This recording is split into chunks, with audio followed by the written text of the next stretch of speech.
Okay, folks, we're going to get started here in a moment. And as promised, we're going to be doing some flags here.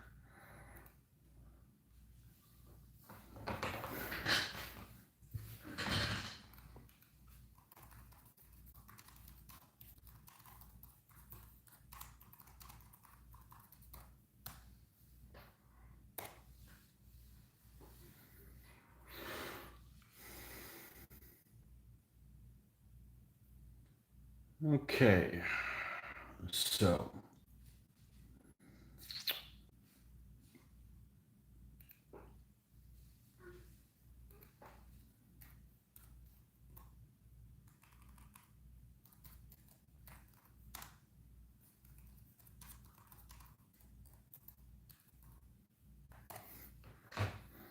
I'm going to go ahead and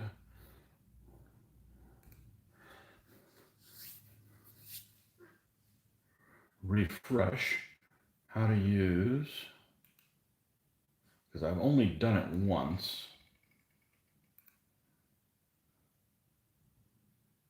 And I think I remember it correctly.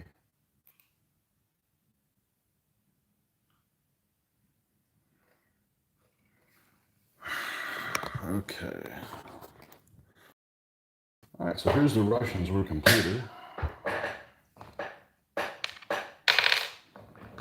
Man, I'm going to take this chair. I have to turn it upside down and oil it. Just doing a snap, crackle, pop business. All right. Oh man, we're going to have to take care of some maintenance here. Go ahead and push these guys out of the way.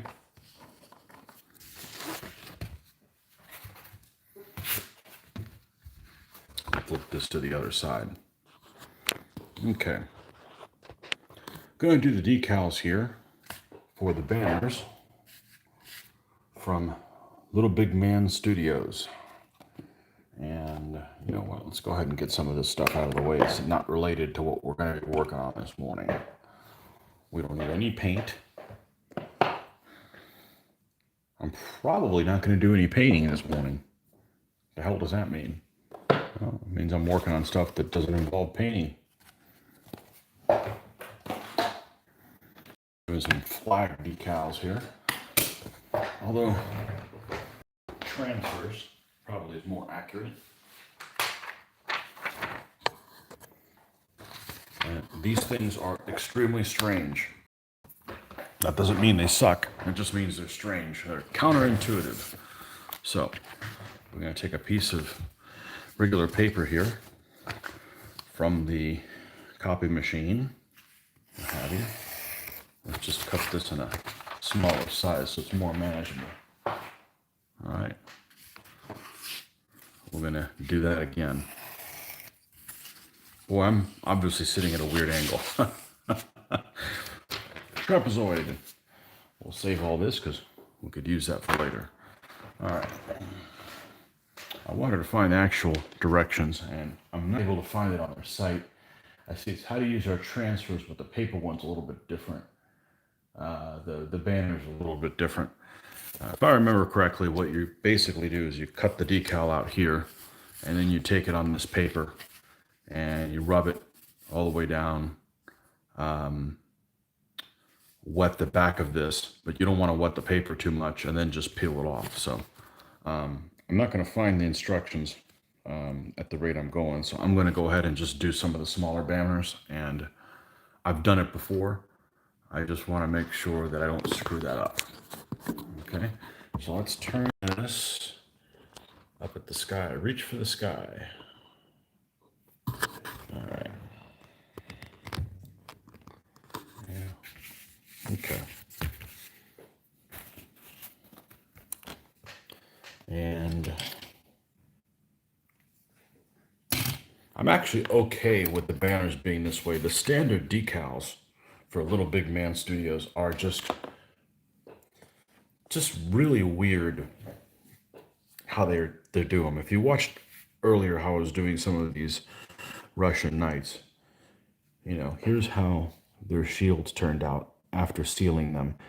The end result is good, just in the process of doing it, it casts a lot of doubt if you're even doing things properly. So they turn out okay, but and they're very flat. But before you seal them and everything and add a flat coat, they're extremely glossy, and you're wondering, did I even do this correctly? So we want to use a new X-Acto knife for this. Okay, and like I mentioned, there's 5 stands of knights. One of them has, let me pull that one banner that I already have. I have that one banner that I did. And I believe that was the one I was using for the infantry stand. Let's see if I can. It was laying up here for months. Here it is.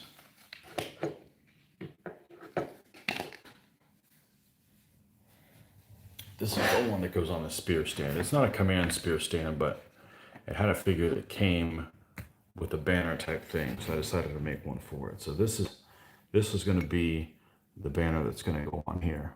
So we need to make the main banner for the main guy. That's this one here. And also smaller banners for all of the, well, for at least one knight on each one of the stands. That's at least what the intention's going to be. Okay, so with that said, we're not going to worry about the big banner right now. Let's make sure we do the small one. So we're going to try it with one of these that we have plenty of.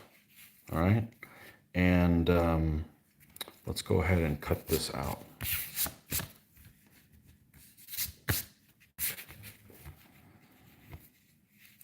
So there's actually a thin sheet on here, this covering, okay? And what this is to protect the adhesive on there. And what you're going to do is, after you cut it out, you're going to peel this adhesive off, and then you're going to take it on the piece of paper and put it face down, and then rub it, and then you're going to put water on the back side, let it sit for a little while, and then peel this back side off, and it'll be on here. So if you're thinking of a banner that's like this, okay, you're going to put a decal on this side, and the paper sits on the inside. And the paper is what you would white glue it together to get it to stick or what have you. Okay?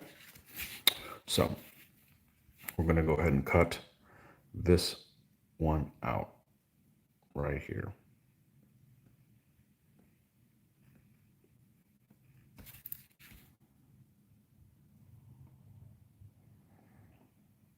Got off to a later start than I wanted to, not because I woke up late, but I needed to do some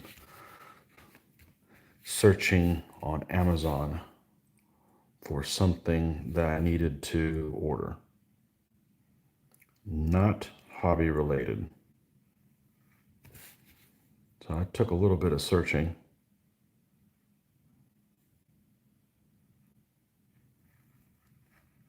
We'll see if it comes in today. All right. Come in.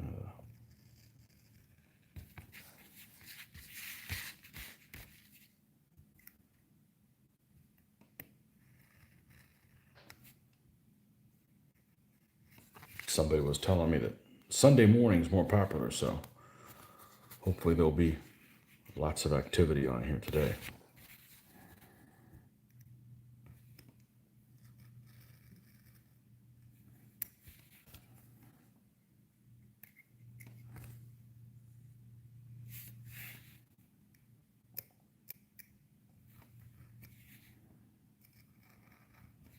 Okay, got this little decal here.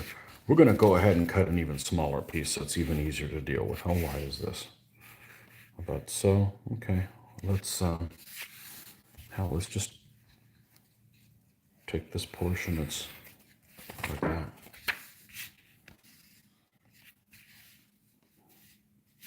Just make sure there's not a whole lot of white showing. I'm going to have to paint the ends of it in black anyways.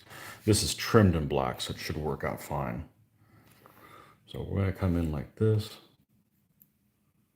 peel this little bit off,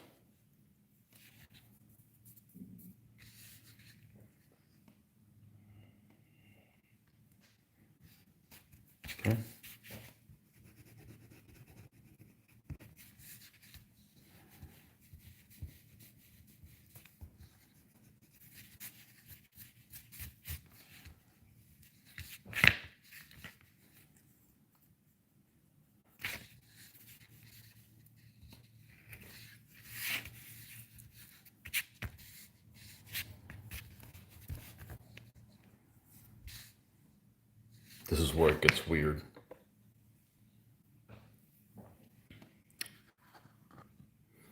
You take water. Oh. Mr. Dirk, hello. Greetings and salutations. Nice cars. Yep. It's we lease, so there's nothing. It's a little sad that we had to turn our cars in because there was nothing wrong with them. But that's just the nature of the beast. I don't need something super nice but I do need something that's going to start every morning to go to work. I have a pretty demanding job.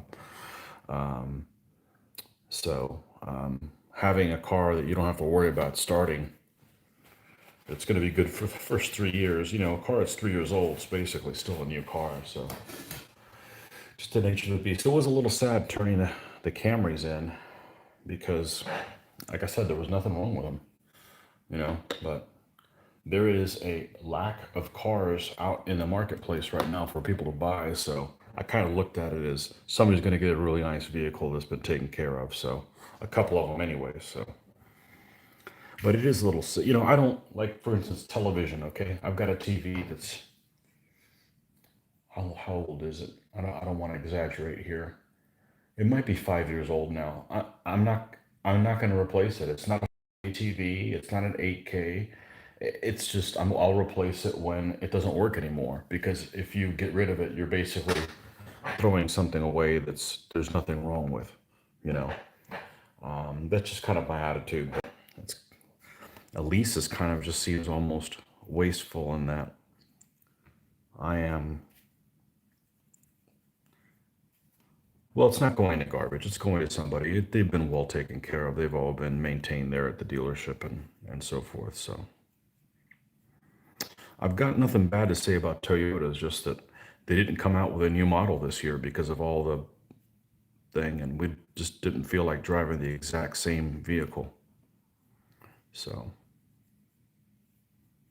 and that little WRX, man, that thing hauls ass. 0 to 60. That's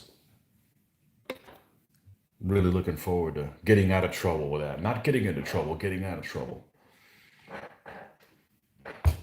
So, I couldn't believe the entire thing. I've always driven a Japanese vehicle that's always been made in the United States. This is the first one that's actually made completely in Japan, or so it says, including the tires. Even the tires are Japanese. I think mine has Dunlops and hers are Yokohamas, but you know, I expect some good quality control in that vehicle. There's some people that are going to throw themselves off the cliff if things go wrong in the electrical system, you know? Oh man, let's put a little bit more of this.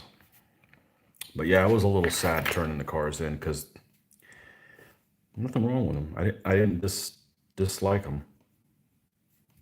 That's just the nature of the beast.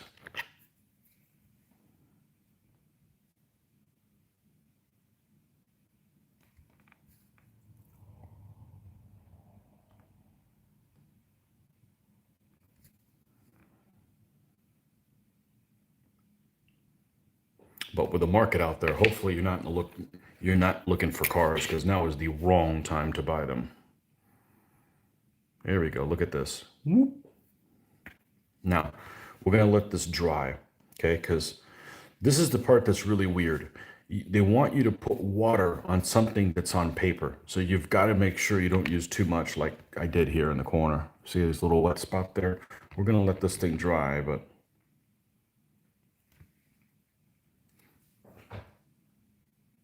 come on, focus.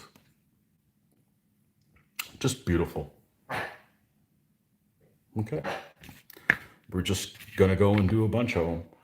It's one banner down.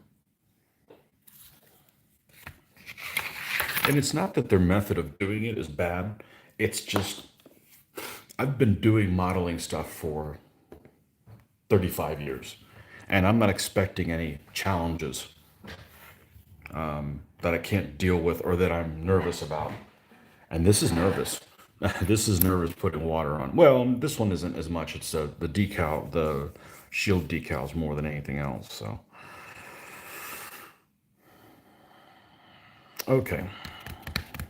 All right. So I said I had the Generals stand and four other ones. So I need at least four banners. That's one. This will be another one.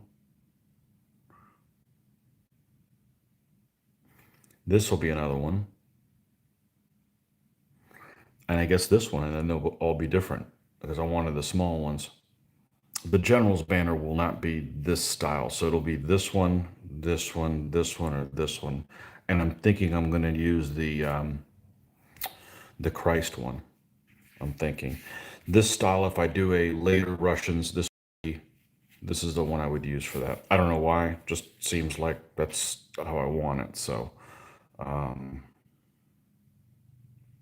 yeah, oh, this is gonna be fun with all the little tails on it. Guten Tag. Yes.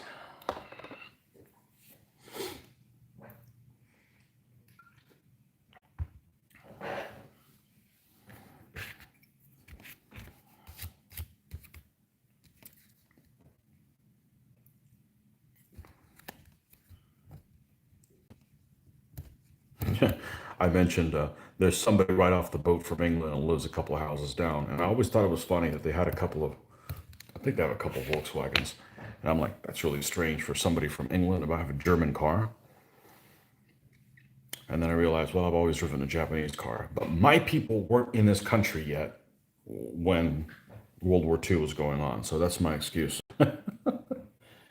Nah, it's all about quality control. It's all about quality control, and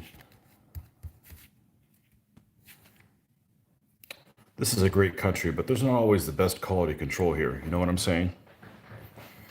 And sometimes there's this attitude of, people trade their cars in every 2 years. It's only going to last 2 years. Wrong attitude, pal.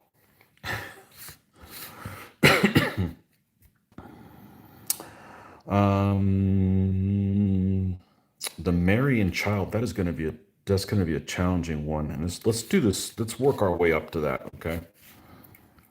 And I want to kind of cut it close here because it's easier to manipulate here than just kind of out in the kind of out in nowhere. So nobody would want to drive made in Britain. I know that's what I heard, and honestly it's sad. It I don't understand what the problem is.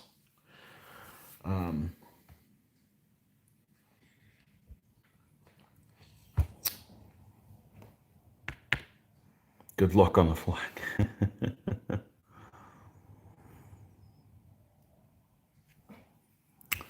Oh yeah, oh, you have grandchild duty. Aha.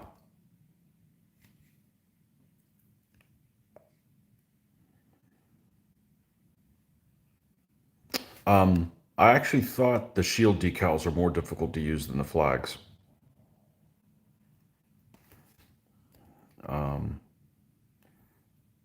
I really think the shield decal should have been water transfer. Then we'd all know how to use them, right? From our modeling days.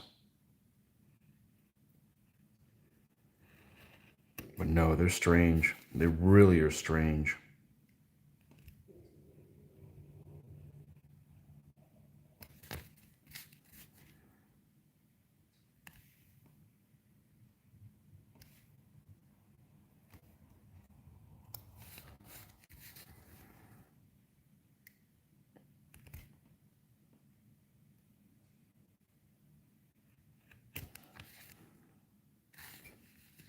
The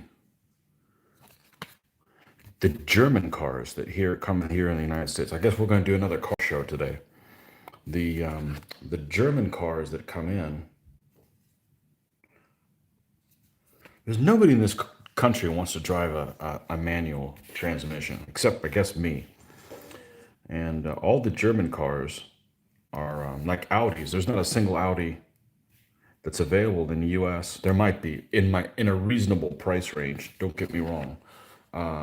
That has a clutch. None of them. Well, that's no fun. that was like my number one thing I was looking for this time around. I had not driven a standard since 2008 against my wishes. And I definitely needed. So that really narrowed down the field. So,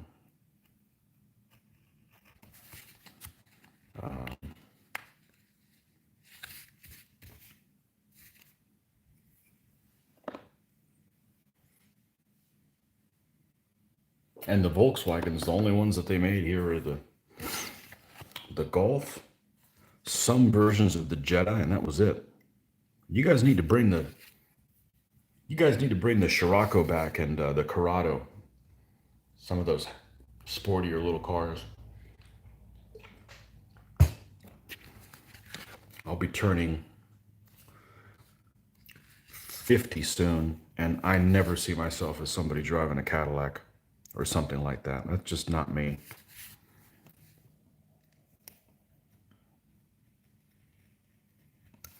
Young at heart. Well, look, I'm playing with toys, folks.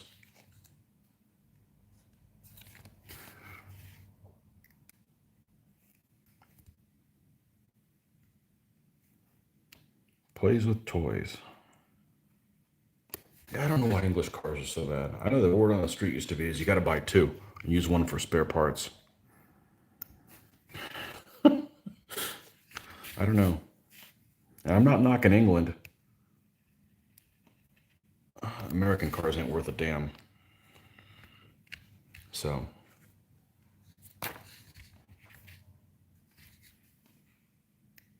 in my opinion. All right.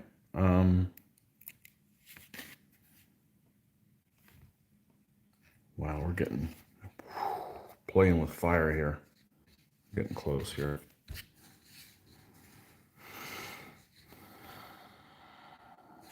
Okay, let's take this little bit off.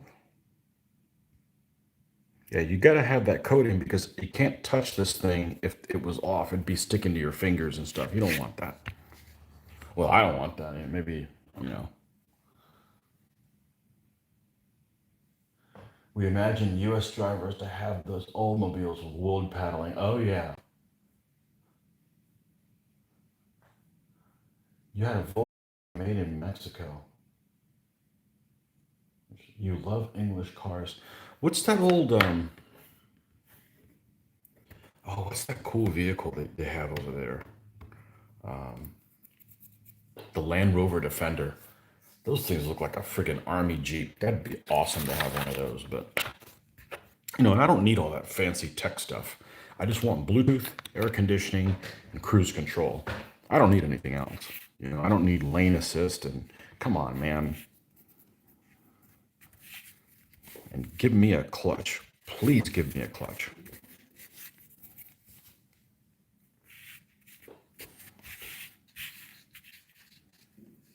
I came back from the dealership and my daughter was at home and she found out that I had gotten a manual transmission car. You would have thought she had won the lottery.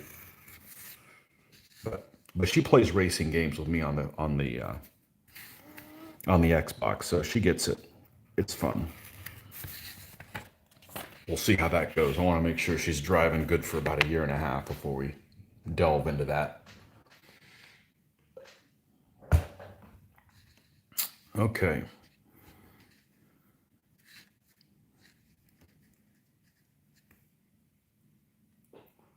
Let's peel this thing off.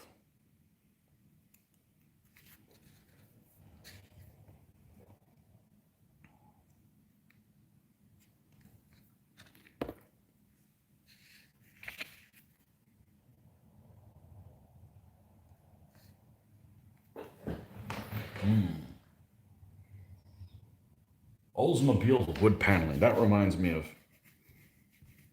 Yep, I lived through that. Caprice Classics. Is that what those things are?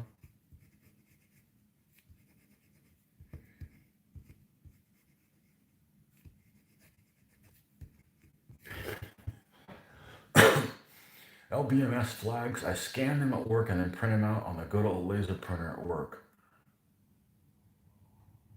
I guess that would work. Of course, they're upside down then. It doesn't matter on some things, but reverse, it doesn't really matter for most designs. Have some LBM assassinate bearers training we are working on. I've used shield transfer many times, but this is my first flags and Joe watching how to. Well, it might be how not to. So here's the so far so good. Everything's straightforward, right? Here's the part that's really weird. And that is, yeah, I like my videos because you know what? If things go wrong, you're gonna see it. I'm gonna make mistakes, unfortunately. In my experience, I like to think that I can fix them pretty well if I do. You know, we're all human, unfortunately. Damn it, working on that part. But this is the part that's really weird. This is a paper backing, and you need to wet the back of this, but not so much that it goes onto this paper backing like I did on the first one, which by the way is dry now. So that's a non-issue. I guess I shouldn't worry that much about it. All right, here we go. And as you see, let's see if I can get this correctly. As you apply this water, it's going to start being transparent. And you're going to see the impression of the design on the back side.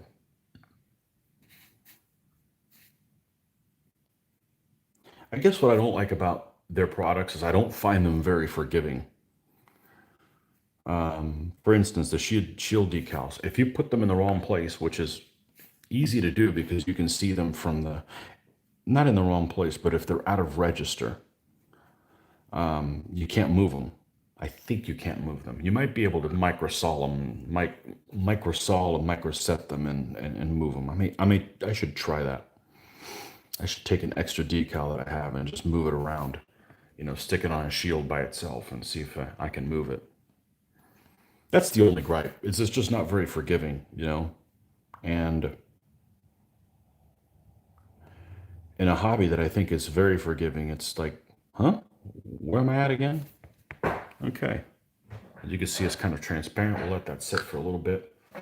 Have a sip of some coffee.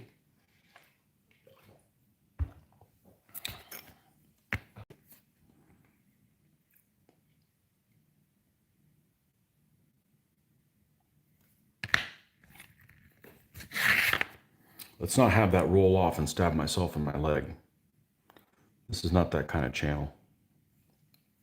There you have it. Look at that. And you see how it's glossy like this? We'll end up flat coating it. We'll put some of that, we'll paint on some of that stuff. I think I used the water-based one and it flattened it out just fine. And to give you an example, here is the Christ flag, and it still has a little bit of a shine to it, but we'll put this in and then we'll finish painting the edges in black. Because you got to be careful with that because capillary action. Remember, there's white paper underneath, so you could just soak that in. So, okay, another one down. Dun-dun-dun-dun-dun. Okay, we've got one of these, one of these. We're going to do one of these. Okay. We'll worry about which one, who gets what later.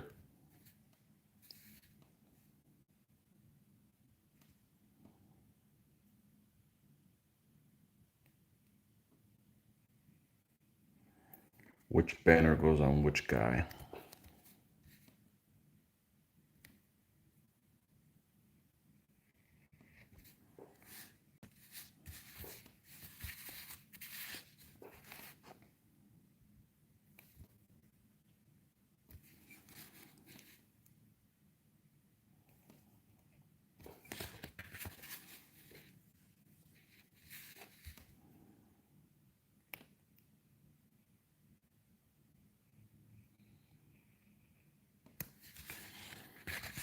I don't know that I'm going to buy their shield decals again because I enjoy painting shields so much, but I actually prefer the flags to the shield decals.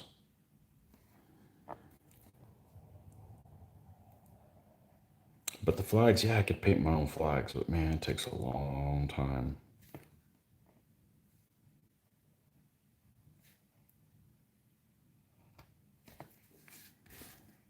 Okay.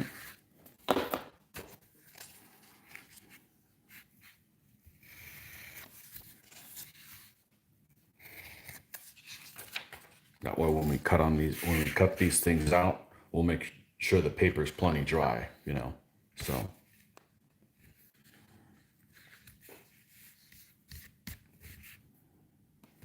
all right, let's see how we're doing on the back. Always something that we're going to have to trim up here.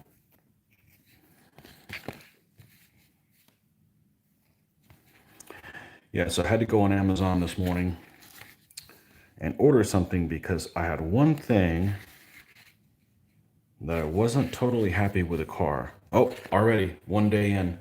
No, it didn't have LED headlights, and I knew that. But I wasn't going to spend an extra $6,000 for the next model of car up just for LED headlights. So I ordered some from Amazon, and we're going to be doing some. They're supposedly going to come in the same day. So we will install them. I'm already tinkering with my little rice burner. Look at that. No, bright headlights are you got to have that. They're not in a funky color or anything, but you know, I don't need them. And I don't know, it just seems like a thing, unnecessary thing. I do a fair amount of night driving, and we'll see how that works. It's free returns, so if it doesn't work out, we'll just put them right back in the box. And I did manage to find some light bulbs that were made in this country, or as I should say, not in China, which is the important thing. It could be made in another country, just not there. Okay.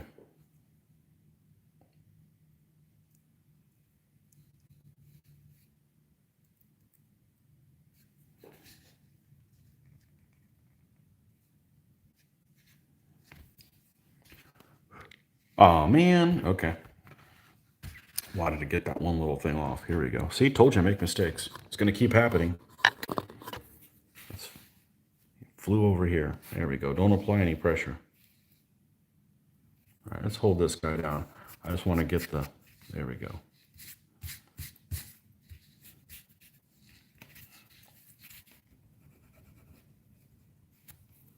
All right.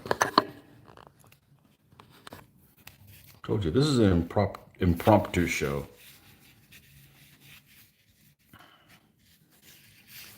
Nothing is edited here.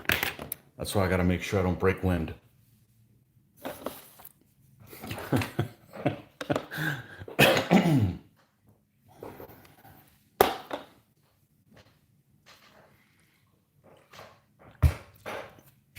I really do not like reality shows. And one of the reasons I don't like reality shows is because everything's scripted. It's not really reality.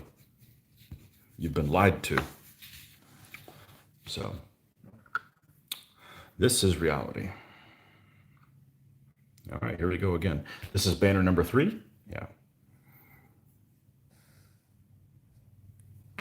You're looking at my next Army to be later Swiss. You just reminded me to try to go flag free with them. No, there's lots of free flags for the Swiss online. Just print them up on a laser printer and you're done, you know? The Swiss. I got some of them in my French army.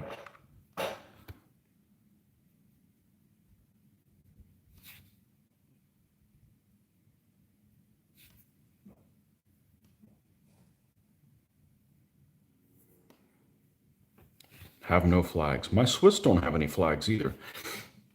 But it's only 4 stands of pikemen that are in the French army. I didn't want Swiss banners in a French army. You know, for a DBA thing, it's just going to look confusing to. Just didn't look right. They can put their banners when they're fighting for their own people, you know?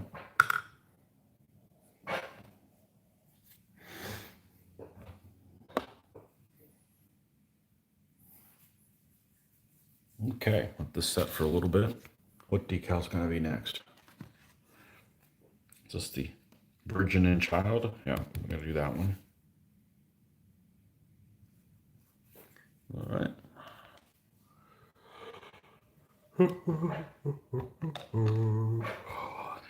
It should be long enough.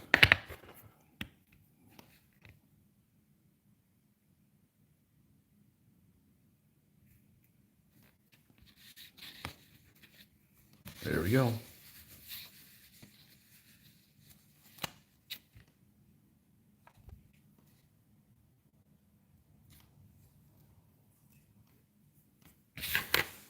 Madonna and Child.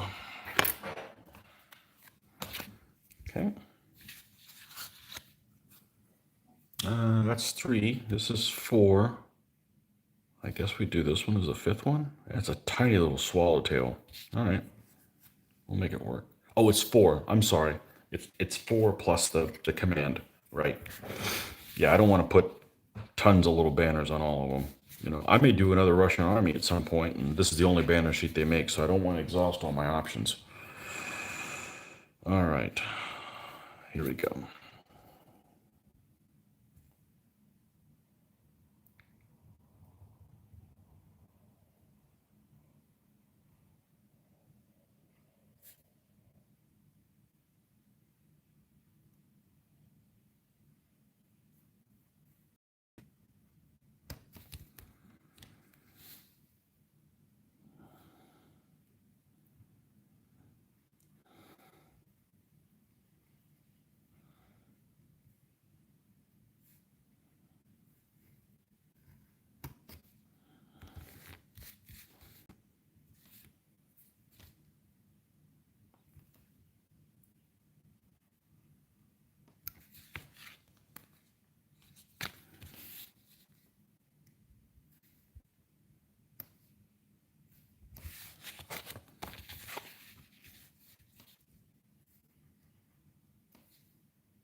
Where did I put? Man, that's a strange place to put that. Okay.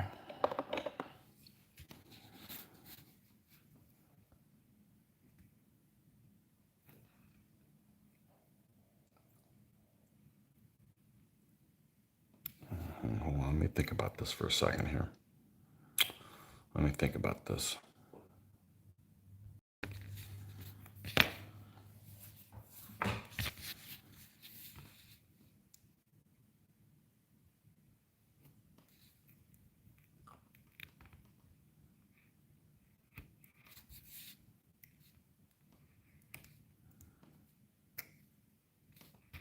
These multiple swallowtails. Let me think about this. If I just did the whole thing, put the whole thing down,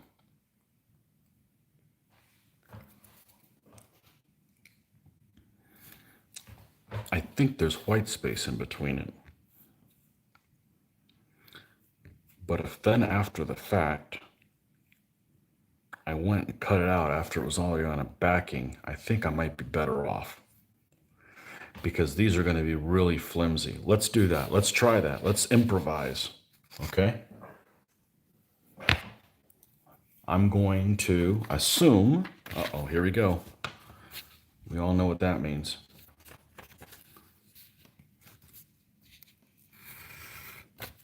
That it's going to be easier to deal with like this. So let's try this. I've never done this before. We're going to go ahead and stick this whole thing down with swallowtails and everything. And then when it's in this stage, we'll cut the thing out. We have to cut it anyways. So, because what happens is the decal has a thickness on here, okay? But there's a clear piece of plastic. So I'm cutting through a piece of plastic, the thickness of the decal and the backing of the paper. So it's really, really thick and it wants to slide when you're cutting something really small like that. So I'm going to try to glue the whole thing on there. All right, let's going to try that. I can't see how this is going to be an issue, but we will see. I'll take this whole thing. There we go. And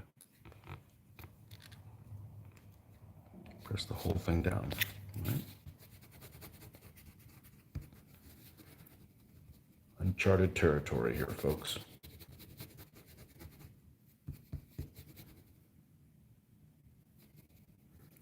I know I got another swallowtail coming up, so I better solve this now. Get up here in the corners.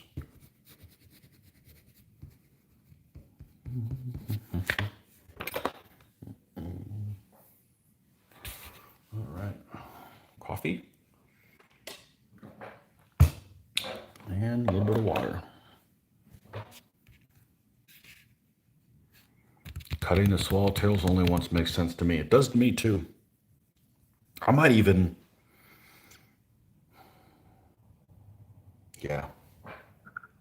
But the problem is when you manipulate something really small here, and it happens when you're doing the shields, especially in these 15s, you're cutting through the thickness of this decal paper. The decal is super thin, okay, and you need this. So you just have too many levels, and it wants to slide, and you end up cutting the top level right, but the bottom one is cockeye a little bit. I've seen it happen, so let's try it. Let's see if that's what we can do. And good morning, Jules. Or good afternoon or evening, depending on where in the world you're at.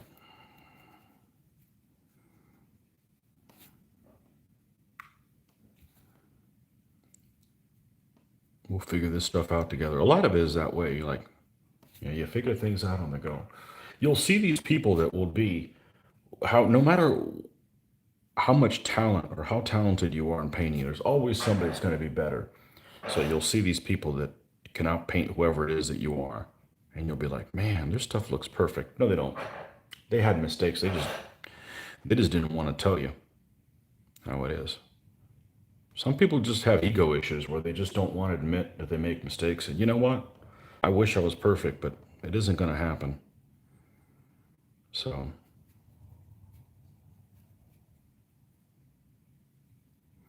I'm sure we all have some subject matter that have ego issues.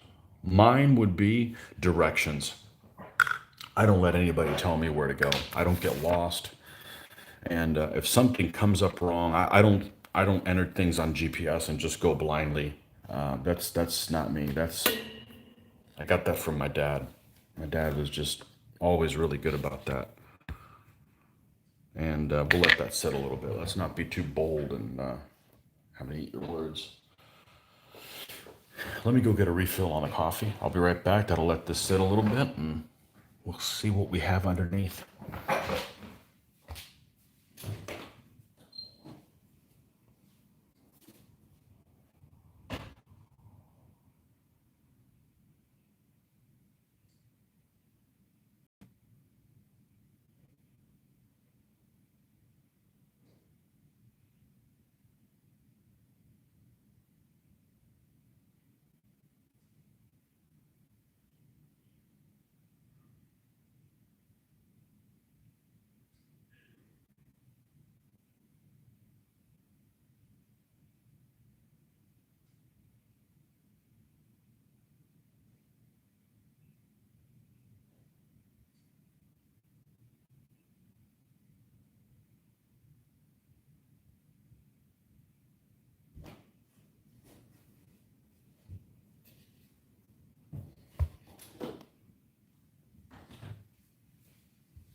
Okay, certainly it is set there long enough to do that. So let's see what we have here.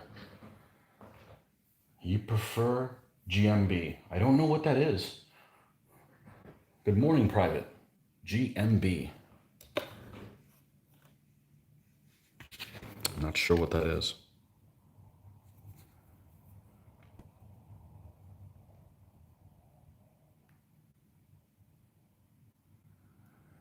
There we go.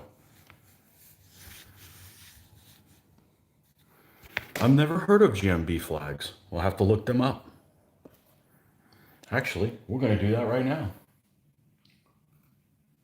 G N or B?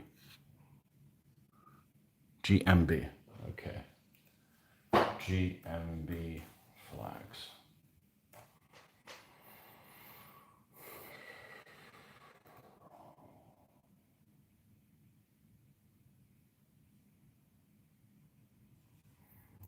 Millimeter range. Yeah, but they don't make anything that's older. Okay, these are traditional ones. No, my favorite flags are Pete's flags. So you're in West Wales. Wales, the land of no vowels. It's a quarter past noon here. Watching, listening to you, pay Macedonians for deviate and or impetus.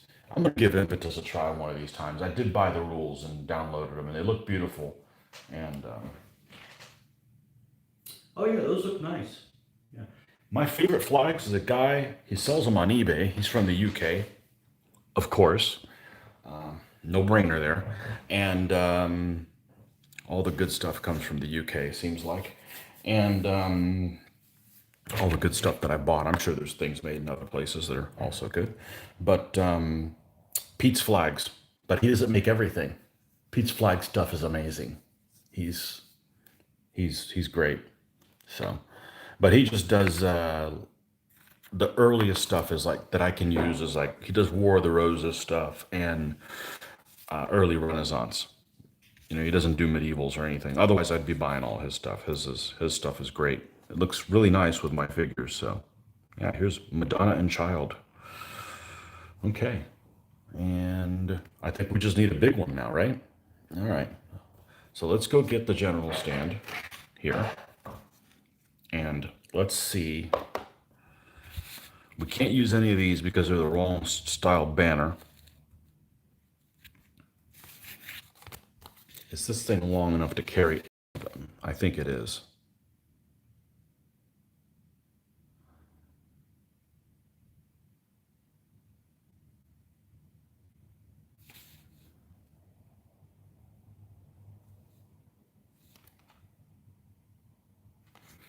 Man, I like them all. I'll tell you what, I'm going to put off the decision because I thought I was going to do this one, but these three all have a blue type of motif, and the banner bearer has blue on them. Ah, you see that? So I don't think I'm going to do this one. Oh, look, this has got a skull and crossbones on it. They're pirate Russians. Interesting. So I'm thinking it's going to be one of these two. I want to make sure that I made the right call on cutting the swallowtails out on the decal sheet, because if I was going to do this one, I would go ahead and paste the whole thing down and then cut the swallowtails out later. But I want to make sure that that wasn't the wrong choice before I did that. I didn't do that on this one, and it took me forever. And I still have to paint some of it in white, so in black, I'm sorry, on the edges of it.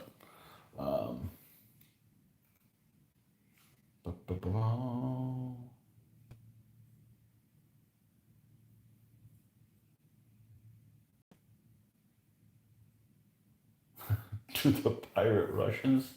I'm the only one from the United States, it seems, that does not have a. People in this country just love pirates, and I don't know. Seems like my ancestors were the people that fought pirates. So, yeah. But I didn't see that. Land of the few battles, but lots of castles and sieges. Yeah. Print the color paper cutout, use aluminum foil sandwich. I did that on something, didn't I? I think I did a banner. What was it? I tried the aluminum foil thing and it was crazy. It worked. It might have been this one.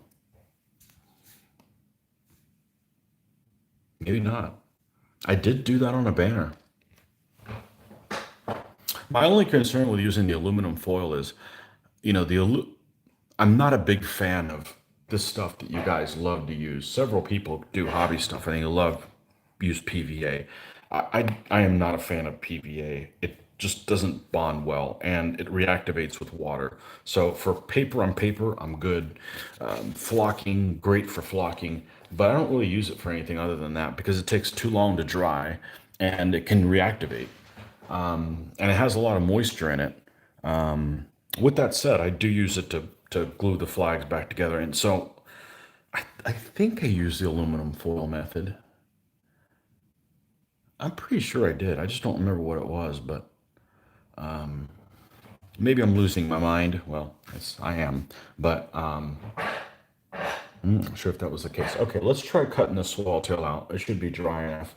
We'll cut these little guys out and go from there. Let's get our water source way out of the way. And good morning, Paul, or good evening, Paul. Okay. The only thing I don't like about printing on paper is now it's like, how do I seal them without getting it too wet and running the colors, running the ink? But I did use laser printing for my Burgundian banners, and they turned out just fine.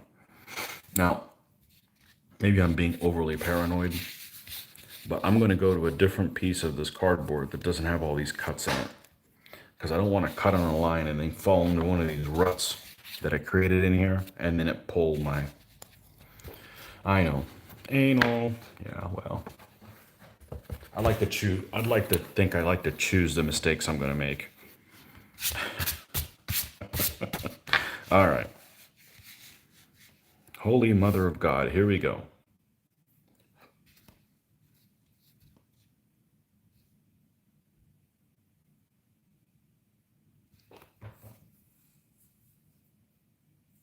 No. No, we're not going to do that. We're going to cut the big shape. Then we're going to bend it over the needle, glue it together, then wait for it to dry, pull it off of that, and then cut the swallowtails out. Ha! That's how we're going to roll. That's how we're going to roll. I don't do this stuff enough, so I got to be careful that I don't. And I am, when I was on a roll doing my Burgundian flags, I remembered. I'm like, oh yeah, this is the way to do it. And then it just kind of, all right, we're going to go with this one. We're going to go with this big nasty. Got some, that's got to be Gabriel. Got a sword. Was Gabriel a fighter? I don't remember. No.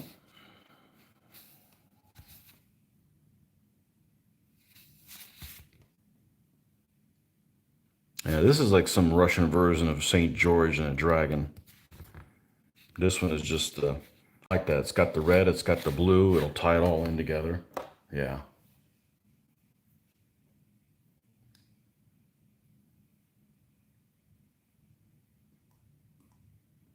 Spray your flag first with matte varnish to protect color from bleeding when gluing with PVA. Okay, we'll do that. Hey, I'll take your guys' suggestions if they seem common sense, you know? Some things just don't make any sense and I'm not going to do them. Like, for instance, I'm not against acupuncture. I've never done it, but if I have a pain in my toe, I don't want you poking me near my neck. You know what I'm saying? That may work, but in my world, that makes no sense. Okay? So let's cut this big banner here. But that seems like a good suggestion. I haven't done this enough to where I remember the methodology of doing it.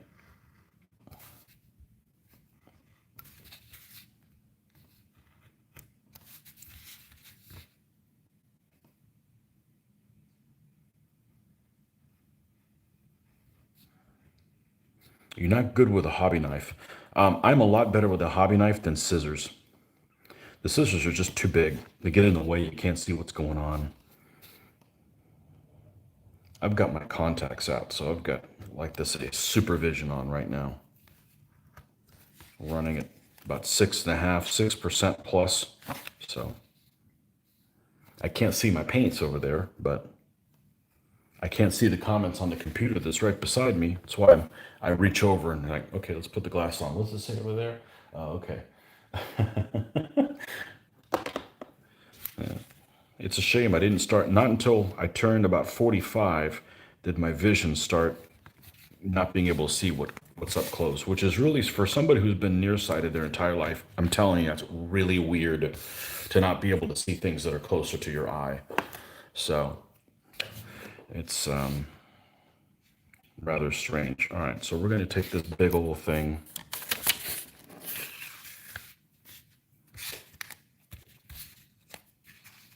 And you know, if I don't like this banner, I just do one of the other ones. It's not like I'm going to send them back.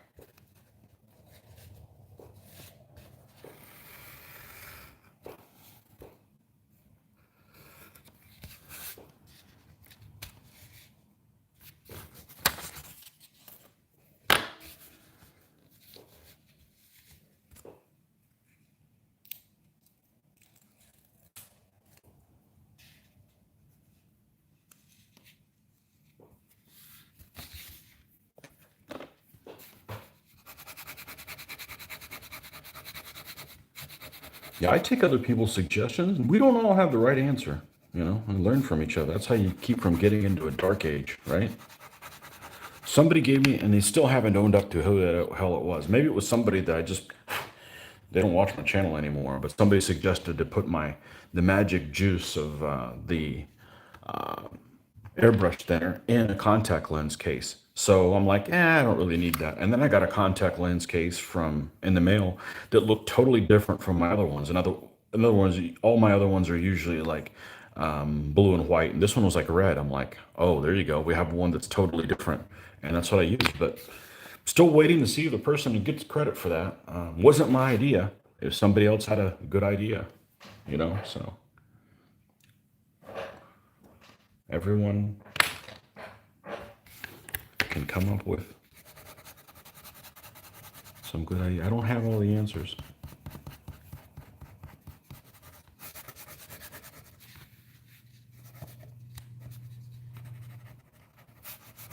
I just like to hedge my bets, All right, should I use a bigger brush than this? No, because it's going to have more water. Let's not get bold yet. I'm going to come in here and water this down.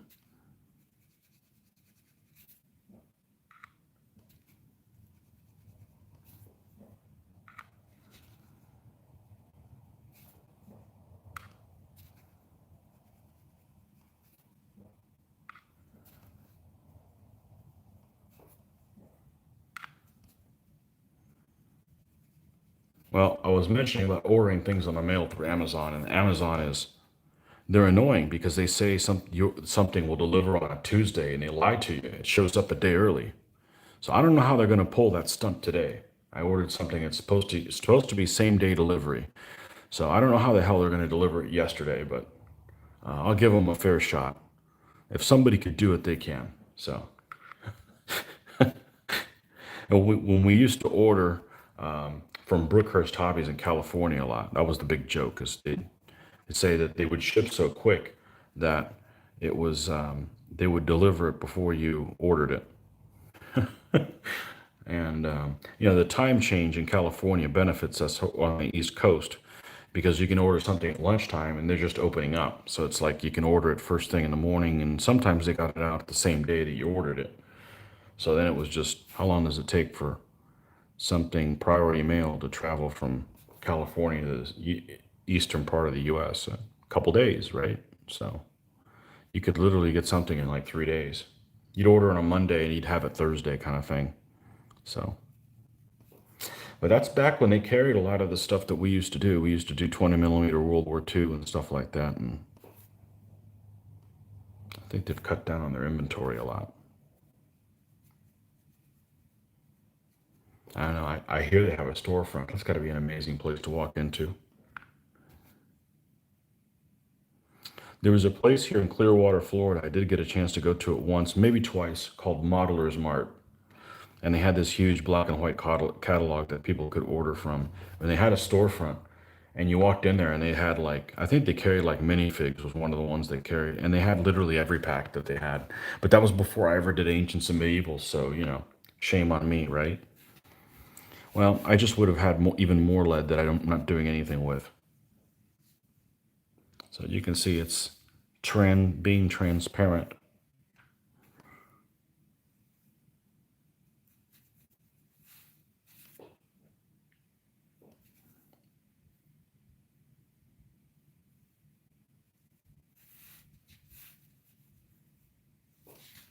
Just sit for a little bit and we'll pull it off and see what we have.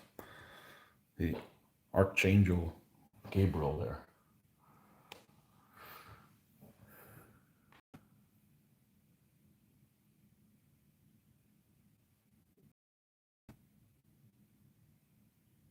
Many decals lose their coating sitting on shelves, so you have to put that protection back on them. Okay. Don't talk about acupuncture. Okay, I won't. I got stabbed in the chest on Friday. My lung deflated. The air was leaking into my chest, so I had to stick a tube in my chest. Oh man, I'm sorry. Well, I've never done it. You know what? I'm not doing it now. Man. Kim doing bow case transfers at the moment, which is a bloody nightmare. Oh man, that's gotta be difficult. That's why I don't play with pocket knives while chasing criminals.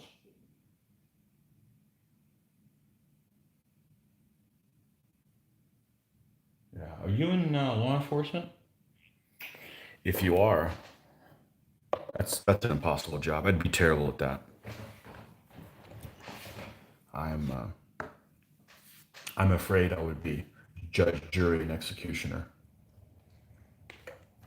To bad people, not just random, or you're doing your job and somebody's on the take. Like, come on, man.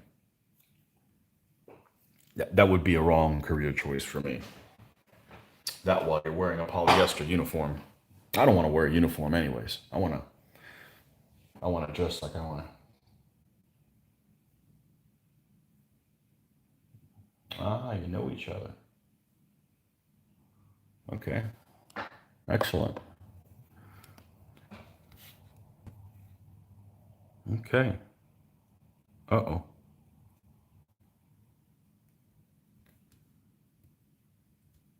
Here we go. Ready for the reveal? There you go. It's funny, you look at it and it kind of has a little texture to it. You can make that out, but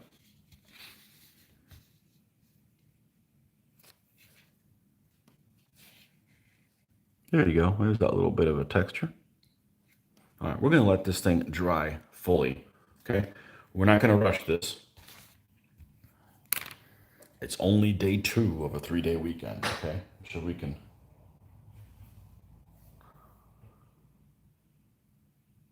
He is an officer of the law in Australia. He chases crocs too. But you're after that doctor now. He better not exceed the speed limit.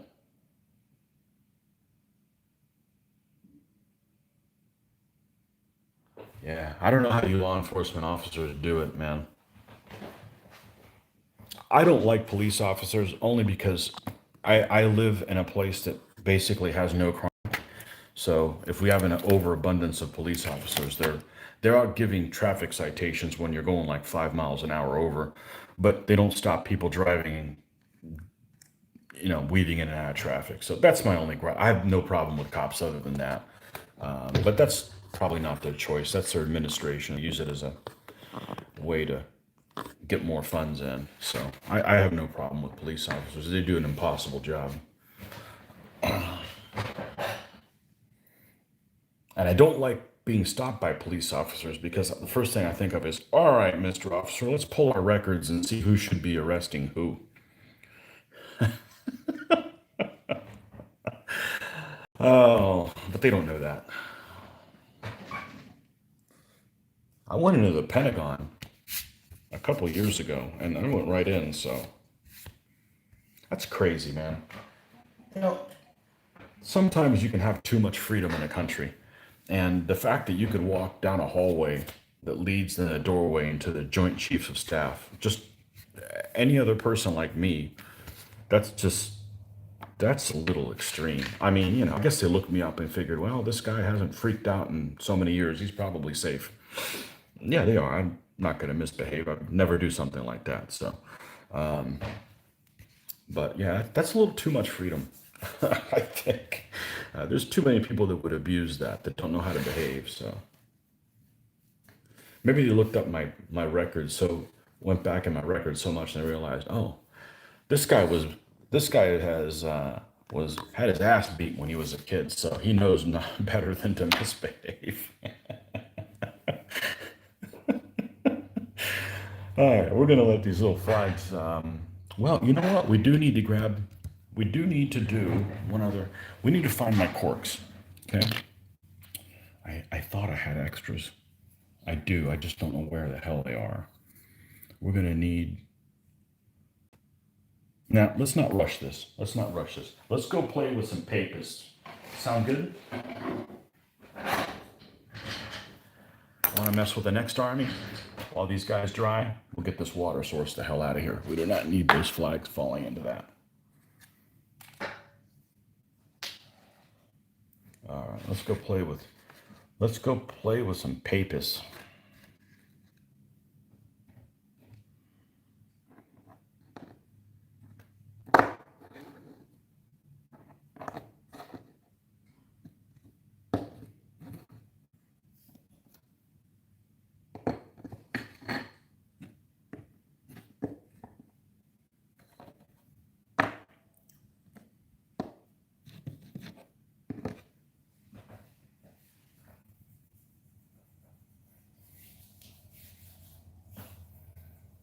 Didn't even do a background check. I did. They did one on me. No problem.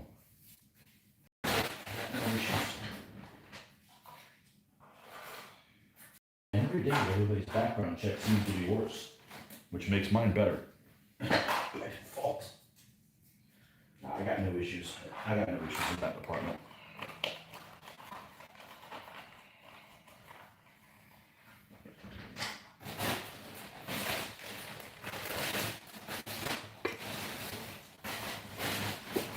No issues in that department.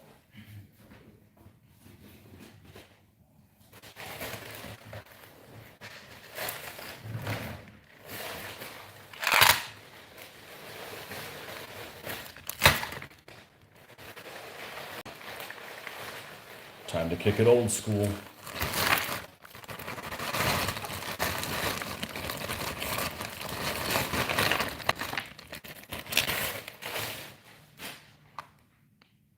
Well, and I wasn't a threat. I'm no threat. No, absolutely not. Absolutely not.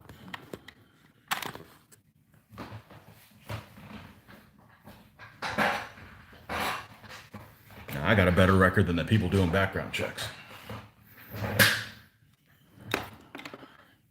I like to think. Okay, let's pull up the book for these papist guys. The Papal Army. Where is my DBA rule book? Okay.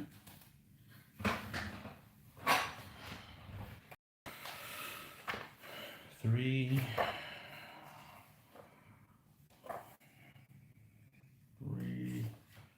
77. Papal Italian. All right, so we're going to pull this out. Does your lead interfere with local airport radar? Speaking of airports, I hate going to I hate flying because of the steel bird, not terrorist. I'm not worried about terrorists. If there's terrorists on my plane, that's like your chance to, they're not going to find that guy alive. That's all I'm saying. If I'm on the plane and, that's your chance to take somebody out. But anyhow, you don't get to threaten people for no reason in my book. I'm just afraid of the steel bird falling out of the sky. When I was young, I had turbulence issues, got scared really bad. I don't get airsick or anything. I just don't like it. But I hate going through TSA because it's just stressful. I don't want to hold the line up, and I don't want to be the person that holds the line up and everything. So one thing that actually makes it easier to go through TSA is bringing figures with you traveling to a convention, because you get to entertain those people. And they have, there's some people that have no sense of humor. Those folks have a negative sense of humor. And I figured it's easier when they get entertained to go through there.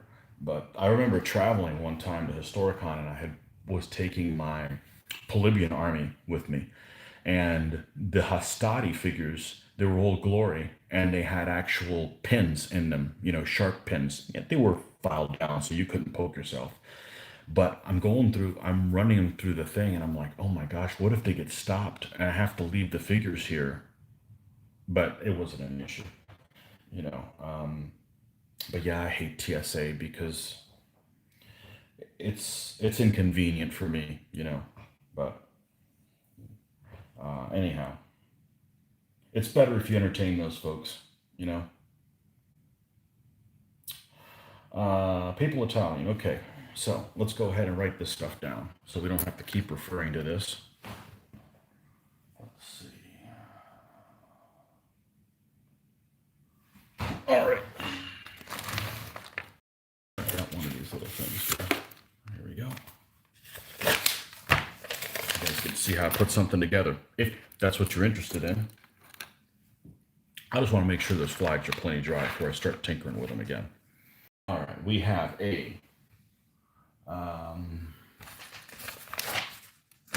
we go. We have a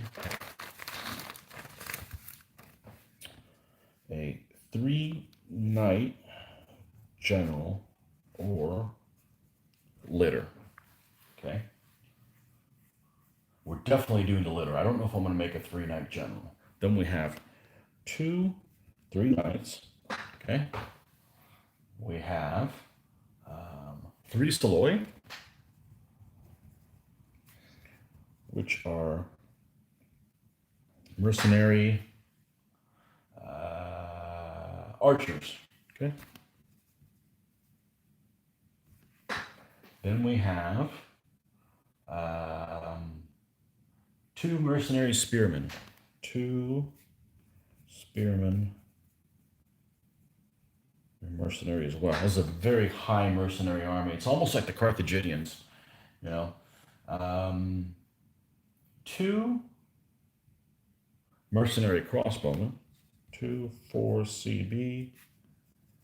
He's also mercenary. Okay. And 1 unit that's either a 3-night, that's French, or a 3-night solid blade German.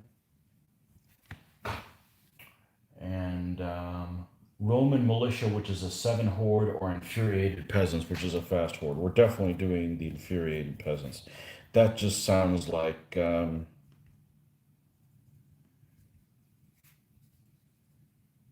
my kind of thing. Messy handwriting here in a hurry.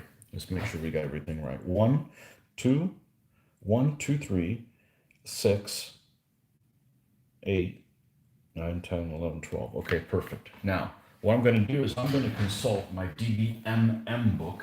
No, I don't play DBMM, but I did get these books over Christmas as my gift to myself.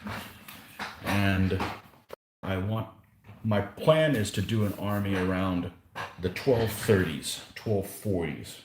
So that is what I'm shooting for. So we're going to make sure that this, I have a feeling I will not be doing French ones because the Angevins weren't in France, in Italy just yet.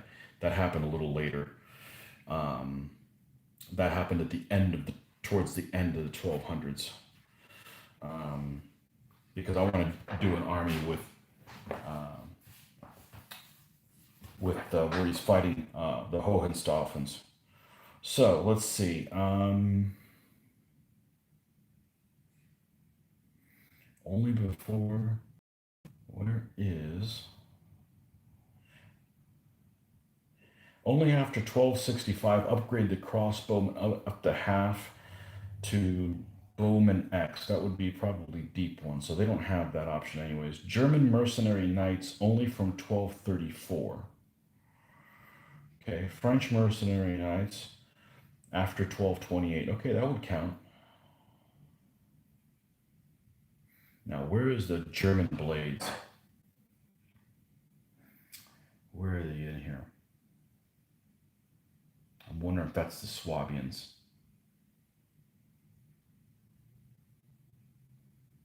Because it's really easy to do. It's like when I run this army, I can just take these guys.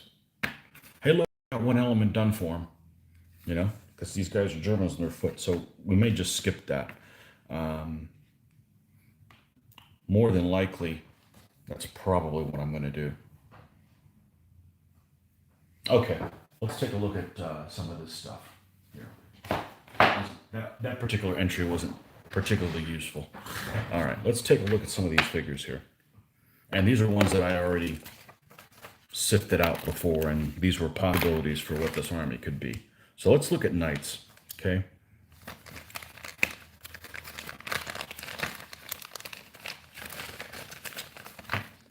These are old tabletop games.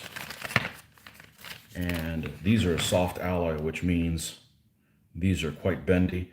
I am probably going to replace these and with pins, and then I don't have to worry about them. Now, they're not too bad, but all right. So we've got. Oh, looks like there's multiple poses in here. That's unusual with the same type of hat. All right. So let's. There's some of that. We only need 6 of those guys. All right. Here's some more knight candidates.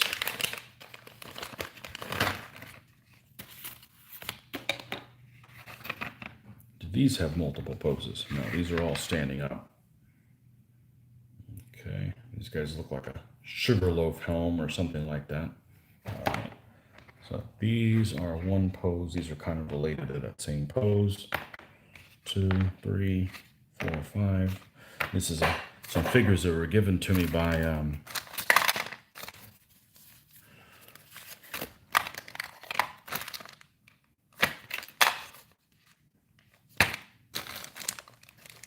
someone that said that I could use them, and Kevin Mello, and here we are using them.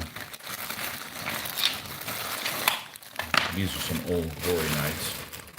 We're going to try not to use them if we can get away with it. Oh, here we go. Think this guy would fit into the infuriated peasants?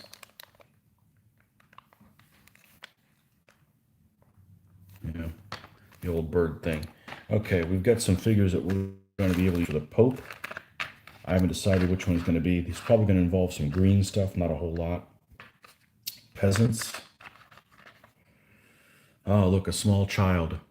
We'll have to keep him around the Pope just for good yucks. Hey, all these people back then were bad folks. We're going to make fun of all of them.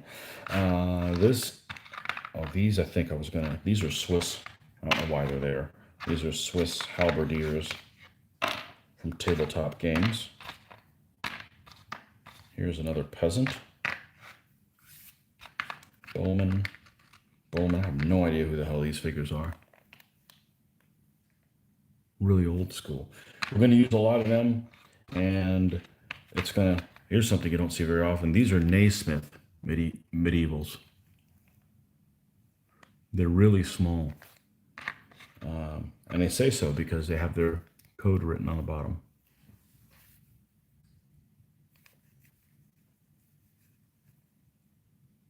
Yeah. Okay. Well, these are 3 Bowman, and they are 3 different poses. Okay, cool. All right, and this is a Bowman too. I got loose things. That's another Swiss guy. Let's see what else we got. I don't know why these guys appeared in here. Those are not. I mean, I guess I could use them as the guards around the litter, but that's a little. That just screams Swiss to me. Okay, there's another one in that same pose. Another one in this one. Okay. Another one in this one.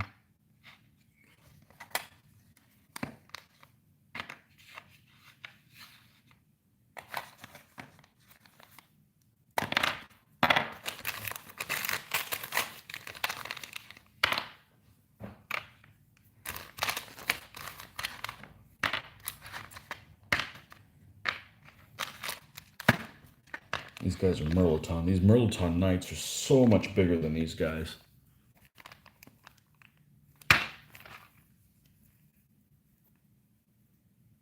Well, maybe the figure isn't that much bigger, but the horse they go on is just massive. I mean, look at Old Glory horse versus this other one. I'm not afraid of mixing and matching. They'll look okay. You just got to do it in the right way.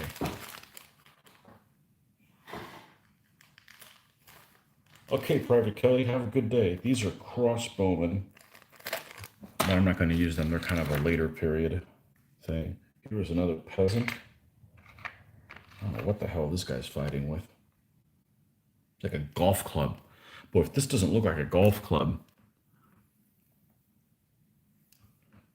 Does the Scottish Army have a horde? Because that'd be perfect. Have a guy swinging a golf club. Oh, I gotta see that. That's a legitimate question. I don't care if it's in a period, because we can have fun with that.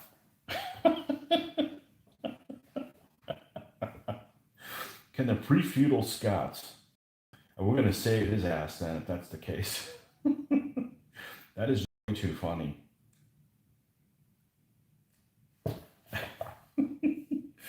Pre-feudal Scots. No, they can't have a horde. Damn it, man. Oh well.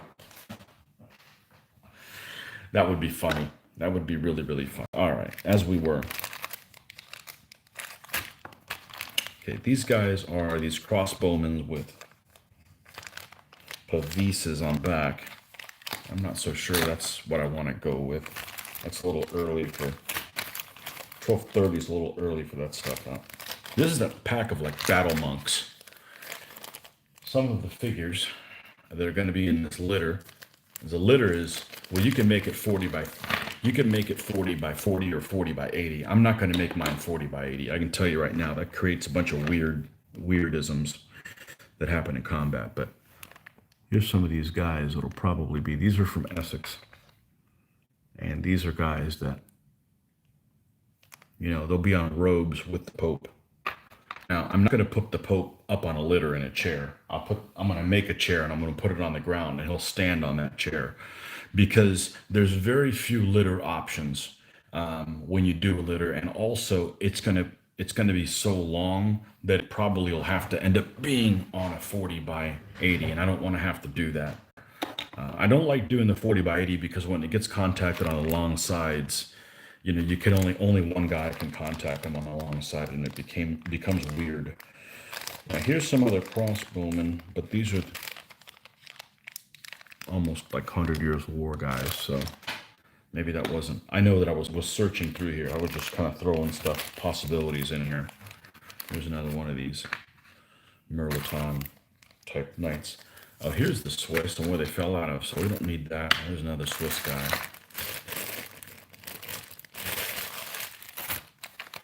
More tabletop games knights.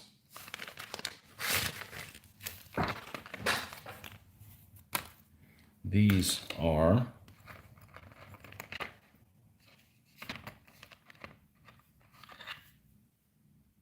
Yeah, these are super bendy.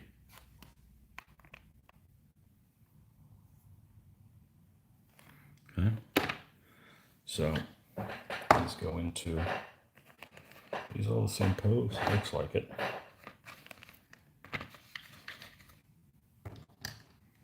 What have we got here? More of these 100 Years War type crossbowmen. I don't need them right now. Okay, here's some other crossbowmen, but these guys have like nasal helms and stuff like that, so that's a little too early. We don't want to use them. Now, here's some crossbowmen. What do I need? 2 of them? I need 8 figures of crossbowmen. Well, the Scots English camp to be an easy jet plane with football fans. Make the Scots camp as a golf course. I already have one. I got a camp with sheep. Right? Isn't that what they say? Everybody from England makes fun of Welsh, Scotsmen as having a thing for sheep.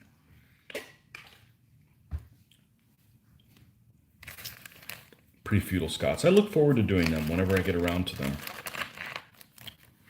Okay, so these crossbowmen don't have helmets. And they're mercenary. And they have separate crossbowmen. Are they all the same pose?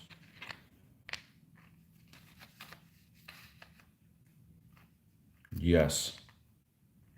Okay, I don't know if I want every crossbowman that's a mercenary in the same pose. I mean, I could handle, you know, a few of these. They're definitely usable. We're going to put them over here in the we will use them as somebody list. Okay, here we got some bowmen. These are all medievals from Essex. I kind of like the idea of using these bowmen that nobody gives a crap about. You're not gonna see somebody running around with these bowmen. That would be the Saloy, right? I need 3 of those. What did I do with my list? See, I'm already losing stuff. It's right here. Here it is. Yeah, I need 6 figures for Saloy. Yeah, so I could just as easily go take one of these away. Give him the guy with a... Oh, he's covered in chainmail. That's a bit extreme. Okay, maybe not use him. Yeah, so here's my 3 stands of Saloy. Okay. That's without using this guy. What do we got? Oh, look at this. Here is a Naismith crossbowman, and this really minuscule size figure. They have an interesting character look of them. Okay.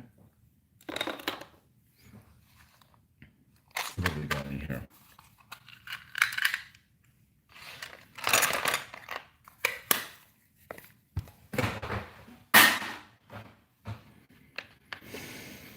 This is like a longbowman with a built-in stake. Look at this.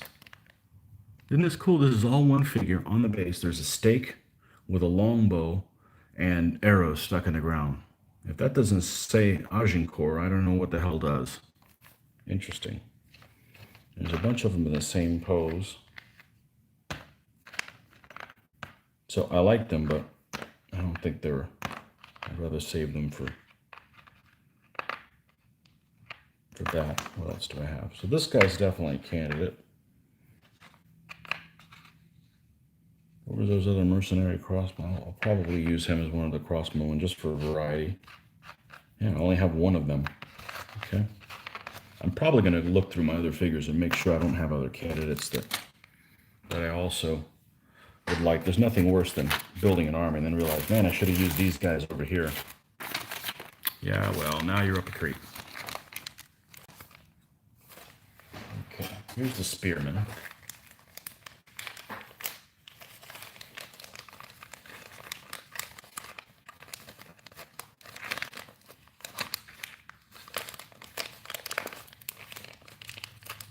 Jeez, stuck in here. These are tabletop games, and I've got another stand of these guys in a different figure pose. As I could totally see these all being one pose on a spear. But these, look, first of all, these are like super long and they're super bendy. So these are candidates to have pins put in definitely for their spears, and then make the spear about that long. Okay, about a 10-foot spear, not some 16-footer, you know. So we're definitely going to use these guys. We just need to find the other spearman unit. Oh, I thought I had set them apart, but I guess I didn't. Here's some command figures, bull and horns and such. They might be useful on the Pope stand. What the hell is this? Oh, these are, yeah, see, medieval 15mm scale Naismith design. Nobody's running around building an army with these guys. That's more of a reason for me to use them. And here's another one of these knights from Merleton. Okay.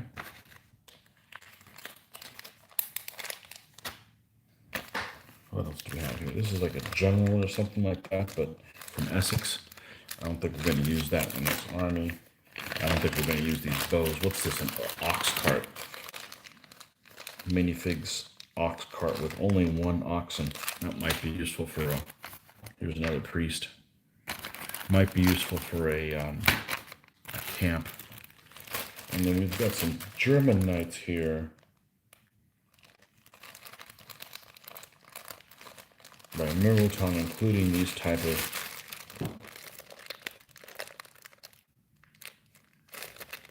of helmets, which would be appropriate for this time period. So I'm going to go ahead and take these other Merleton guys. Oh, I already put them away.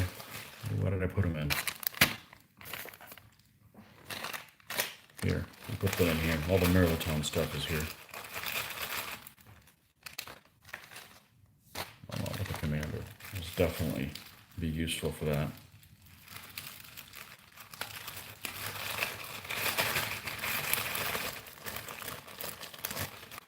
Okay, these are all yeses. The monks, yes. The spearmen, yes.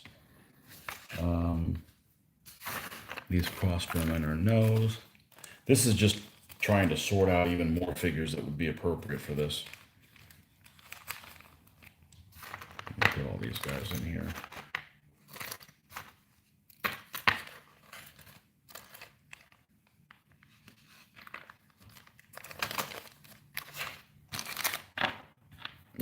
Another Merleton guy, okay? From their Teutonic range, I'm pretty sure. Okay, so the rest of this stuff can go in the we don't need these guys yet pile.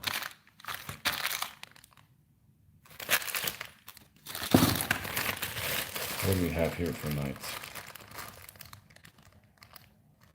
Oh, we do have some. Yeah, we're going to save some of these knights for Crusades, feudal English type of list or something like that. Here's another one that's trying to get away with all the Old Glory figures.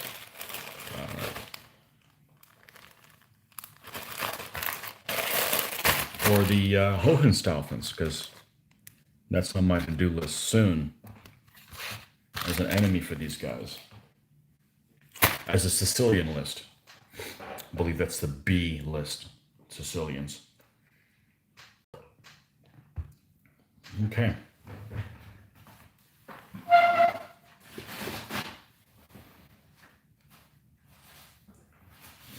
This stuff.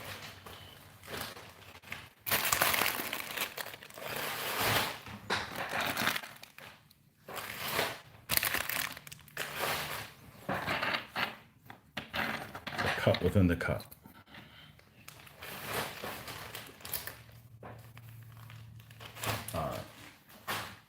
Let me take a small little break. I'll be right back, and then we will go through some other figures and see if we can't add on to these possibility of folks. And I will be right back in a few moments. soon as I leave. Gotta leave before I come back.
thought I had to check in with folks that just opened.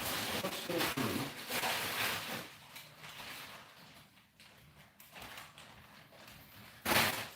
Pile of stuff. Now, we know all these guys are candidates. Morning, Tommy. We know all these guys are candidates, so I'm actually going to take them and go ahead and put them all in here. Okay. I know these guys are going to.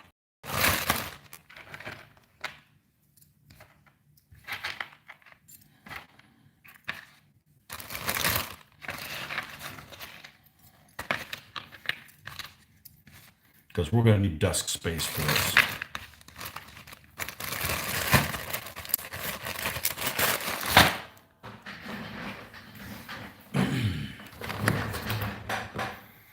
And those of you that like to talk about figures, well, welcome to heaven. Because that's what we're going to do here for a little bit. And if you guys are just following along, these are setting up the figures that I'm going to be using for my Papal Italian army. So, let's see what we have in this bag. Nice. This is Anglo-Normans. This is all Anglo-Norman type stuff.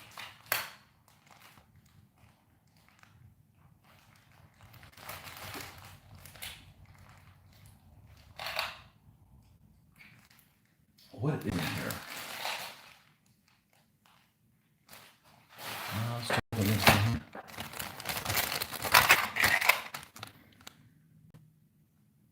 Here's some of those spearmen I was looking for. You guys know who makes these figures? You let me know. These are some of those mercenary spearmen that we were talking about. These are definitely old school. They've got writing on the bottom of them. They're kind of stumpy-ish, not sure who makes them, whether they're Thistle and Rose or something like that, but here's two of them. This is a Gladiator Games guy, for sure. Here's another one of that same pose. See, these are bendy, but there's a heft to the spear, so I don't feel like I need to replace these. Okay. And here's some kind of foot knight. Now, he doesn't really go with the other ones, so we'll set him off to the side. We're not going to keep all those little plastic containers. All right, what's in here? Let's move these guys to the side. This is some of the stuff that I'm pretty sure I got from Kevin Mello, so we're going to go through here. And it looks like I've already found what I was looking for. That's good.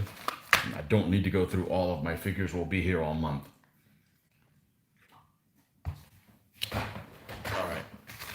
These are Italian spearmen from Tabletop Games, but these are like Norman Italian.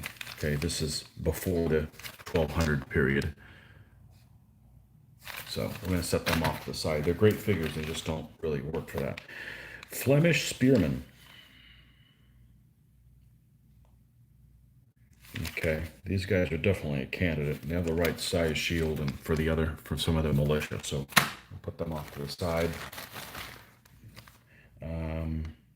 These guys are like javelin guys, wearing hoods.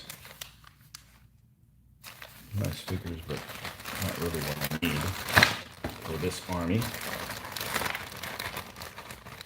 Save them for another army. There's always another army to be built. What have we got here? Oh, we've got... Man, here's some old school figures. These aren't appropriate, but you guys need to see these. These are like Swabian foot knights. These might be two dragon figures. Look how they did the chainmail. Talk about rustic. It's almost like they engraved it with like a knife. The rest of the figure looks plenty good, but the chainmail is really, really rustic. That doesn't mean I won't use them. They definitely looks like, oh, look, it's Swabians. Exactly. What's this? Oh, we've got some. Yeah, this is the... We're in the right bag. I knew there was some more from him. Okay, these are some more. Oh, this guy broke. So these are like Teutonic type knights. Some of these guys have some really unique headgear. I'm not going to use them in this army, but the Hohenstaufens that are coming up, definitely candidate for that. So we will keep them nearby. I don't know if I'm going to roll right from one to the other. And what I mean by Hohenstaufen, it's going to be a Sicilian list. So the knights, they have a lot of Savoy, but they're going to have the knights will all be Germanic type of things. These are, you guys need to see this. These guys are Naismith, like 100 Years War type knights. Look at that helm on there. Really nicely cast. They are smaller figures than normal, but they've got a nice personality. The reason I know they're Naismith is because I have some Naismith conquistadors, and their riding figures look exactly the same type of pose, and I really like them. And this is an interesting looking horse. Okay, and I don't know who the hell makes this horse. This is not a Naismith. This almost looks like a tabletop games or some kind of fantasy type thing. All right, we're going to put these guys right back in what they came in. I love using figures that nobody else uses. All right, what I like to say is I love using second tier figures. You know, the ones that people go like, those guys have been around forever. I don't want to use them. Okay, I do. All right, what do we got here? We got these are some Scottish looking folks.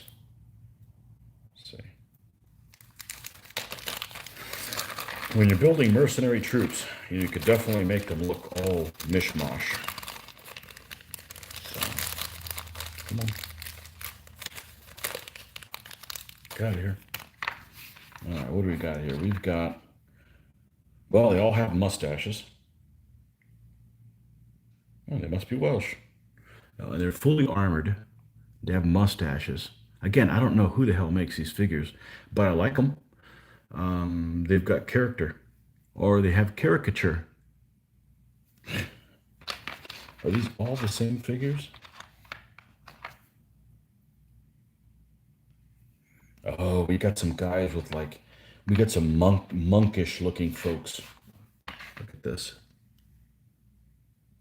Oh, those are definitely candidates for this army, for sure. All right, who's this? Oh, you know who these guys are? This guy gave it away. This is a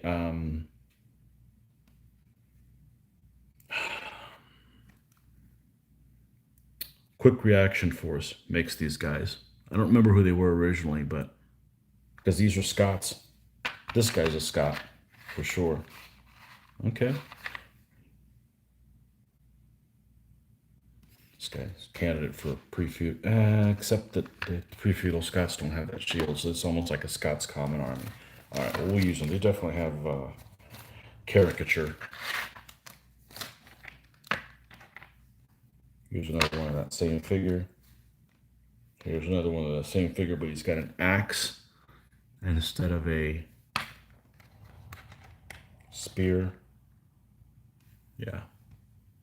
Same one. Put a thing on there. Okay. Cool.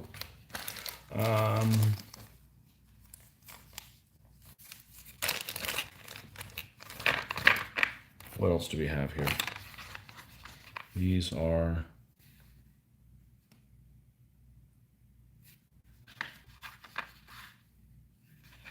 Oh, these guys are spearmen, and they have little shields, and there's 4 of them. Here's another one of these Swiss guys. Man, they're everywhere.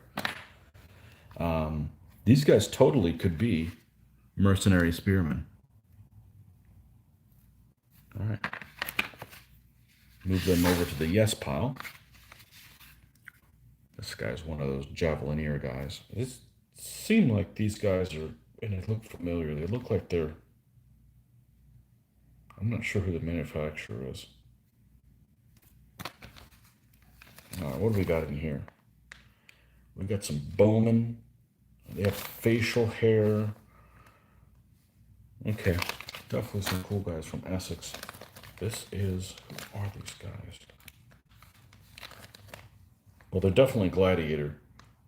I think they might be some kind of Frankish Crusaders. So those aren't really appropriate. Got some guys on foot.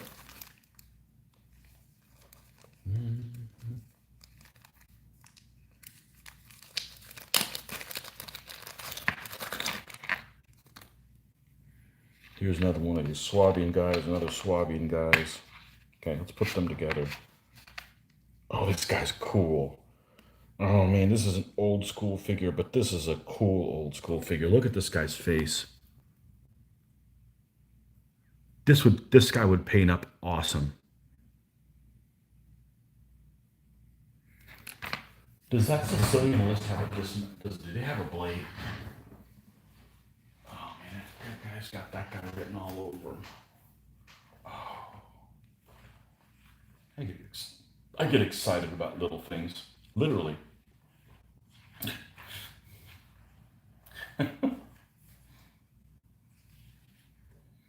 I would know more of these manufacturers if these really old school manufacturers had pictures of their things on their website, but they don't. So I'm doing as good as I can with that. Oh, they don't. Oh well. That's an awesome figure. That just makes me want to paint him next, kind of thing, you know? It's a minifigs guy. This is a gladiator from their feudal range figure. This guy's awesome. This is an Essex figure. He's not bad.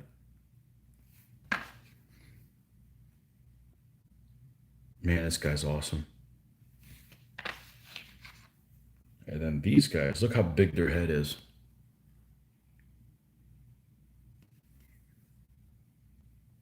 Still, you'd use them. Got nothing against that.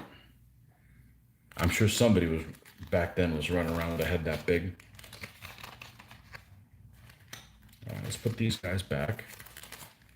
What did we have here? These are these Scots guys. Okay, cool. All right.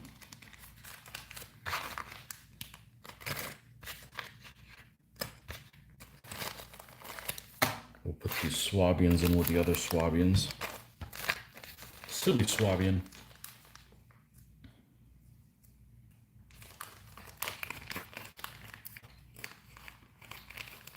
QRF used to be Crew Corps. Okay. Yeah, I've ordered from them before.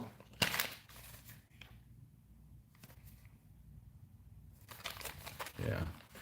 These guys are too early. They really should be in the Norman box. What they are, they're Norman Italians. Robert Guascari and Company. Mr. Badass himself. And there you go. This guy's down here. All right. These are all. This can go down here. I'm not going to put the Hogan style stuff together yet. We'll do that next. Maybe. These are all candidates for this, including these guys. Not them. Not any of this stuff. I'll put all this stuff back.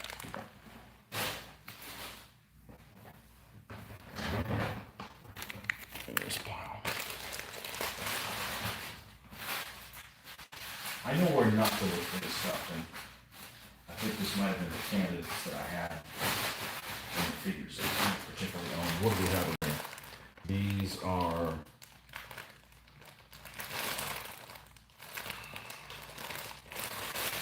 feudal Spanish. I may look into there. There might be some praying monks or something like that. What the hell's in here?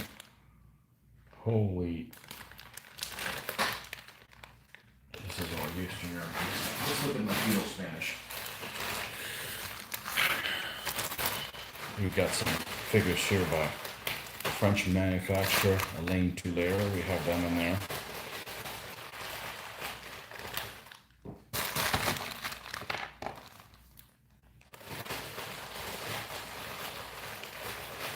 I've got some praying monks somewhere. That'd be a good candidate for people to be on that litter stand. You got to put some badasses on that litter stand though with weapons, because a litter fights as a blade. It's really a tough opponent. Okay, this is a command pack there from Museum for the El Cid. So we're going to see a lot of El Cid type stuff in here. Look at this. Here's my monks I was looking for from Museum Miniatures. Guys that are praying and stuff. Oh yeah, definite. All right, this guy's loose. More Old Glory, lots of Old Glory, 15 millimeter Spanish Normans. More of them. Lots of that stuff. This is like the last bag I need to look through of things that could be possible candidates. These figures, I absolutely hate these figures. They're Essex figures, and they're supposedly some kind of like Spanish foot militia. And they just look sorry. It's a dumb pose, and they just uninspiring really to do anything, but doesn't mean I won't use them for anything, but they're just very uninspiring. I was thinking maybe I could use some of these guys to, you could take off these little tufts, which is definitely a style that was done in the early Reconquista period. I could take those off and just be regular crossbowmen. These are Spanish feudals. This is the Alain Tulare figures. Yeah. Or some of them are in there. We're not gonna go into that. These are minifigs. Spanish. Got a guy blowing on a horn. Let's see, where is he? Just saw him. I already had a horn blower in the other one. Okay. What's this? Bedouins.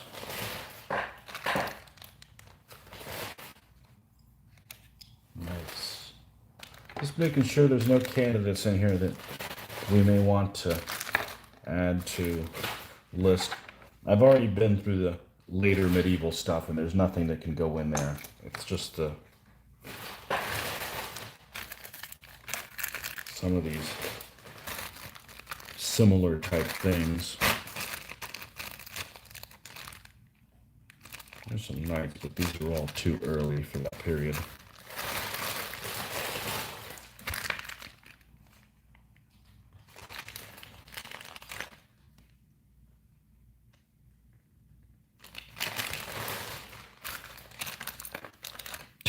A random Spartan guy in here. Like, what? I don't even know where he came from. I don't even have any Spartans. No.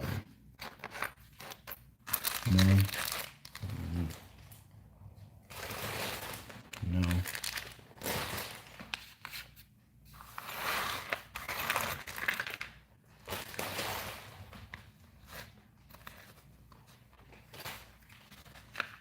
Okay.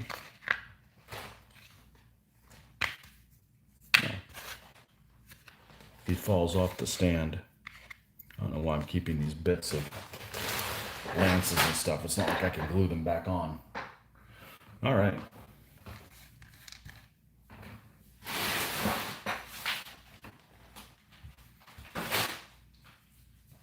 Look at these monks.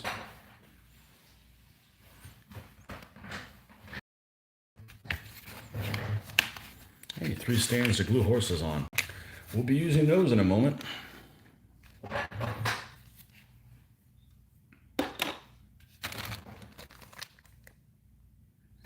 These guys are all kneeling.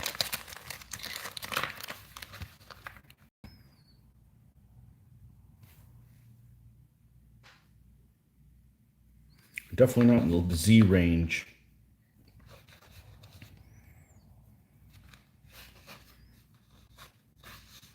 Okay. All the same pose. You can probably work a couple of guys in there. That's going to be a cramped stand because it's a 40 by 40 with, you're going to have at least the Pope on there, at least 4 guards around them, and then maybe some of these guys praying around there. So that's going to be a lot of folks there.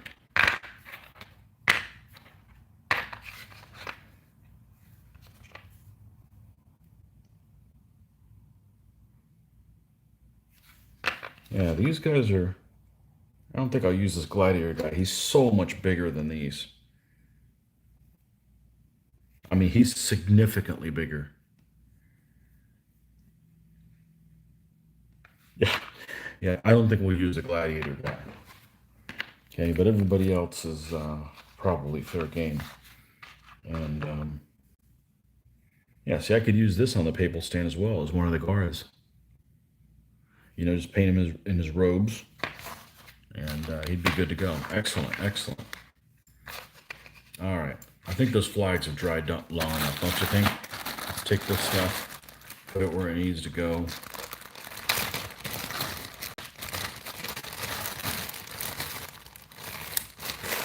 Now, I did have, and seems like I'm always looking for stuff, even though I would say that my stuff is pretty organized.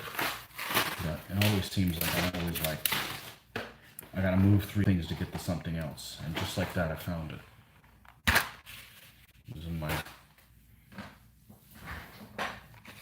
these are the corks that I have. So what I do is, I've got these needles that I put in here. How many am I gonna need? How many flags are there? There's 5. 1, 2, 3, 4, 5. Look at that. Perfect timing, right? Let's get us some more of these needles. We need, what, 4 more? Yeah, these are the stands for the horses that we reuse, use and reuse.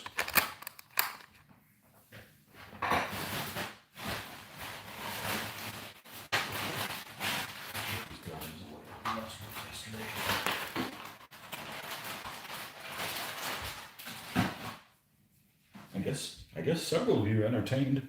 That's excellent. I've just got to the point where I don't want to do this. I don't want to do this alone. I mean, I'm alone, but you know what I mean. I actually did something the other day I hadn't done in a long time, and I actually watched some videos on YouTube while I was doing some of my hobby stuff. I didn't get very far, but it was nice having it in the background. You just have to find something that's not too involved. Otherwise, you end up having to go back and watch a lot of it. Okay, so my needles are not there. Needles and let's see. Where are they? I thought they were there. That's not them.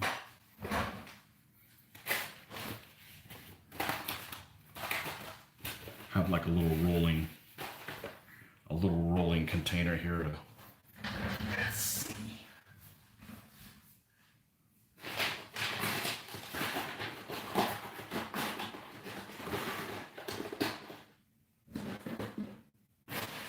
Well, that's where it should be. Oh, why the hell it's not there?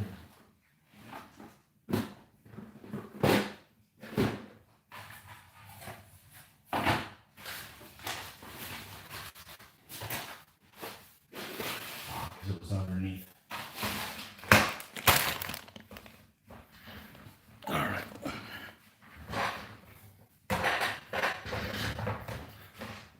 These guys can go off to the side. Let's get us some needles.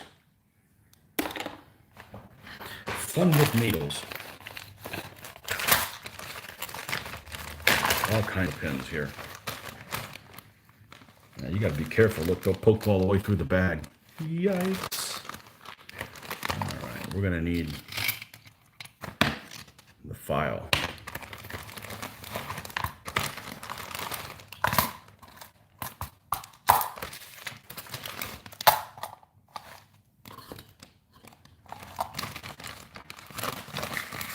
Oh shit, it's spilled in here. Oh, uh-oh. Yeah, that's going to be a problem. we're going to stop what we're doing now and make sure none of these fell on the floor, or I will pay for that later, literally. Okay.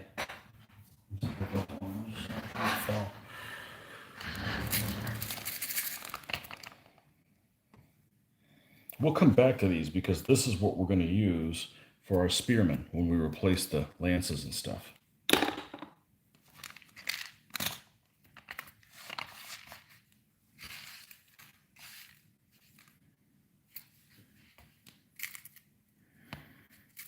But I don't like using brass because brass bends too. So like, what's the point? I want to solve the solution and never have to deal with it again. Like, solution solved. All right. This is, there's only one left in here, but this I believe is the same large size. This is what I was using for pikes for my Macedonians. It was just a 3-inch long salt sculpture doll. Made in the Czech Republic. Interesting. Yeah. They don't have to be. Yeah, I got some brass ones here and I never used them. Yeah, these. They're too bendy. They bend too easy. It's like, I don't need that in my life. I need to solve the problem and never have to have that issue again. Well, you want to poke out, so guess what? You just got volunteered. There's two.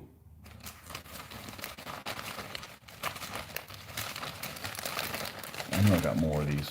Just gotta find them. Here's another one. 3. And I have a 4th one sticking. We just need one more.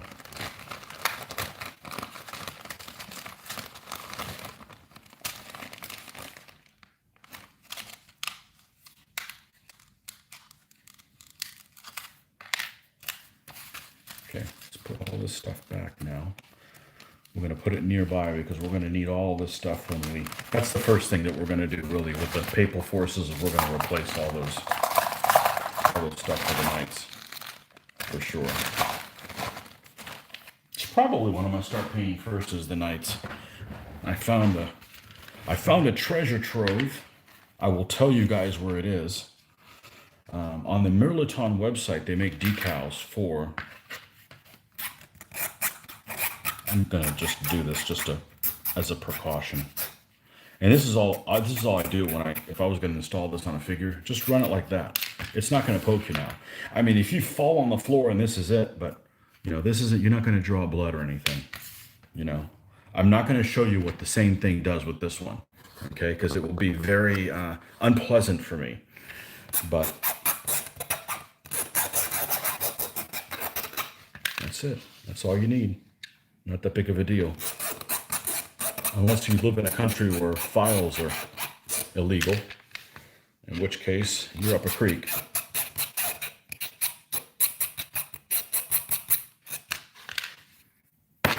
Okay, now, just for good measure. And by the way, these things work great for mixing epoxy. As a matter of fact, that's what I think this one was used for. Because it won't stick to this. You could reuse them. All right, let's make sure now. We got one there. Okay. They're double duty. I can use them to glue little buildings, to glue something that I don't want to hold on to, but paint, which is why it's spray painted black. That's what happened there.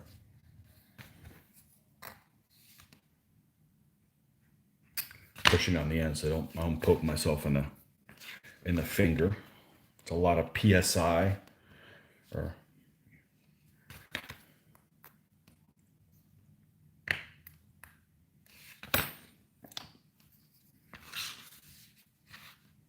What are you doing, Tony? You're about to find out.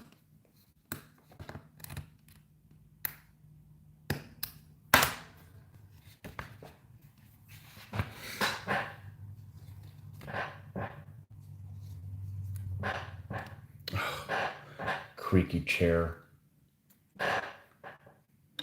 I got rid of the other chair because it was doing all that. Well, I didn't get rid of it. I went to the garage.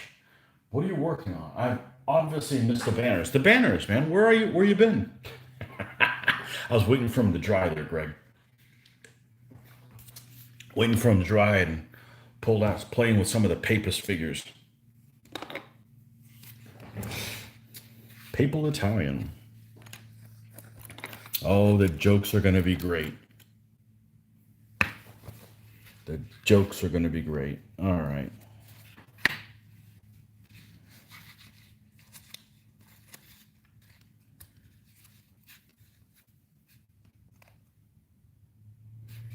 All right, so I'm thinking I want to cut this thing out. Let's cut this thing out.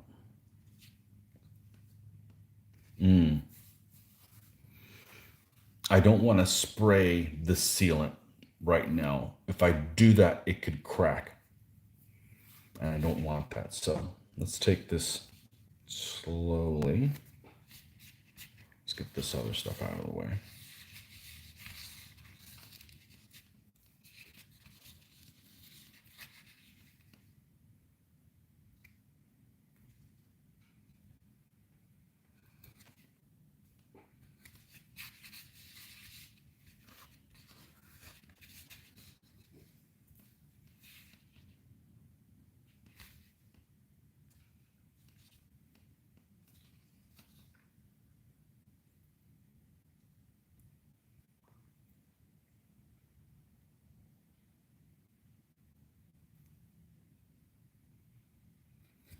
Now the actual tails, I'm not gonna cut those out yet. We're gonna cut those out after it's already folded over itself. We're not gonna put any shape into it. We're just gonna literally just fold it over itself.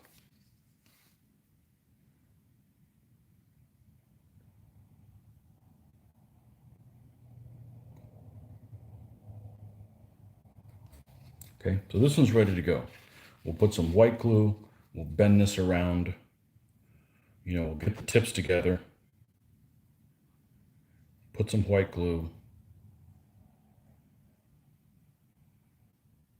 bend it around one of these. The nice thing is these are big enough that whatever lance I put them on is not going to be bigger than this, because you don't want to put it on, say, a pin that's too thin diameter, and then when you put it on one of the lances of these horses, because they're going to go on this, they're going to go on these type lances, which are almost basically the same thickness of this, and then you have it open up and tear it. So we don't want to do that.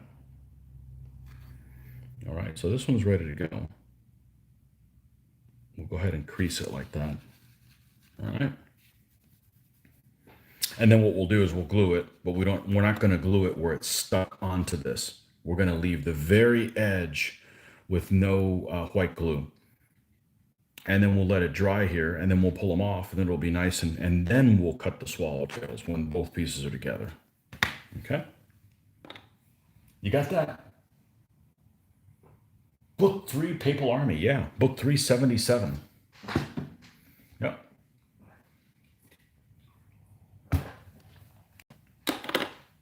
With the litter. Fun with litters. And excommunication and prayer chants, and I'll have a Pope hat coming in. I'm sure I'll be playing with that. I got to get a ring that Mitch has to kiss if he loses. Stuff like that. All the good stuff. Oh, man. It's going to be a hoot. I don't think it's an ass-kicking army, but it's going to be a hoot.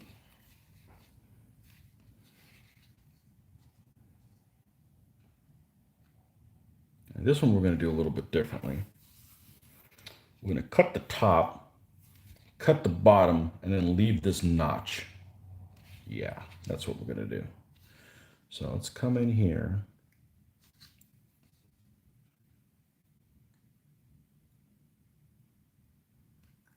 And let's just take that straight across. Let's just get rid of that. Then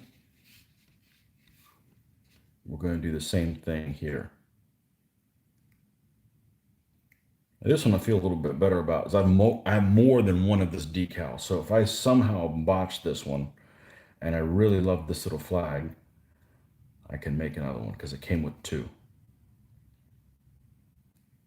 Okay, so now that's gone. Let's just even up the top now.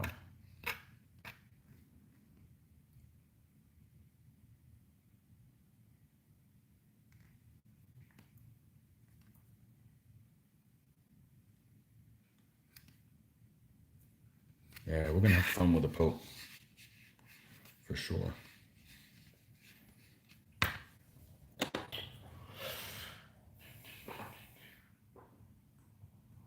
Lights out here in Australia. Okay.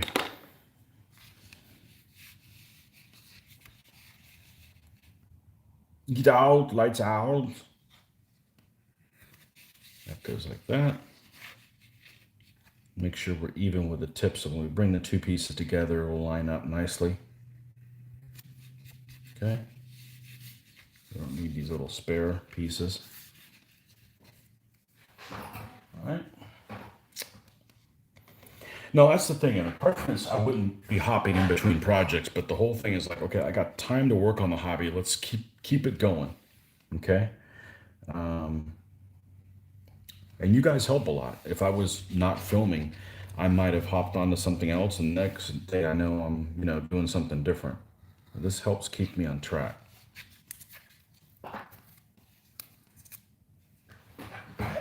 So this is how the banner is going to look. We're going to leave it like this. This is how we're going to glue it together. Okay, and then we'll come and cut the other stuff off after it's more rigid. Okay, and we will line up the two edges.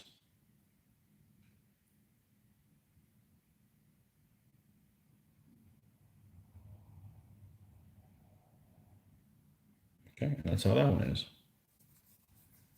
Next. Yeah, my preference would be just to stay on one army and finish it, but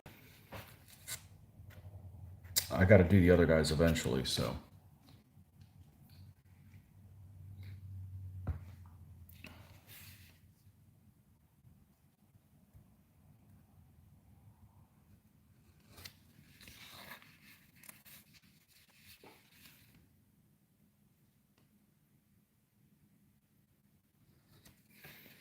And as I mentioned, we were going to have a game night tomorrow. Tomorrow? Yeah, tomorrow. Yeah, tomorrow. Debuting the Russians. So stay tuned for that. We'll not be live. We want it to be good quality video. We don't want 720. We don't have time for no 720. We'll do that if you got a big battle or something like that that's so big that you're not going to see it. That's not true. Our War of the Roses, we filmed it. We didn't do it live. So I like doing it live, but things can go sideways. And I don't mean, oops, we shouldn't have said that live on the. It's got nothing to do with that. It just has to do with we could get the live feed could get disconnected, and it's just not very good quality, the video performance, because it's dumbed down to 720p on a mobile live thing. So just the nature of the beast.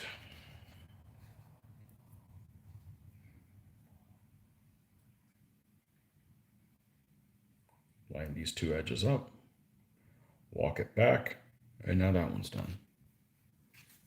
Okay. Sure, I don't have any other comments. Nope. Okay. Shh, try to keep it down. Now this one, how am I going to do this one? Let's see. I want to make sure it's lined up correctly. So we're going to go to the tip here. I did one where I tried to line the two edges up when it was already cut. It was a nightmare. It was a literal nightmare. And we're going to here, there. Okay. And then we will line these two up, point to point.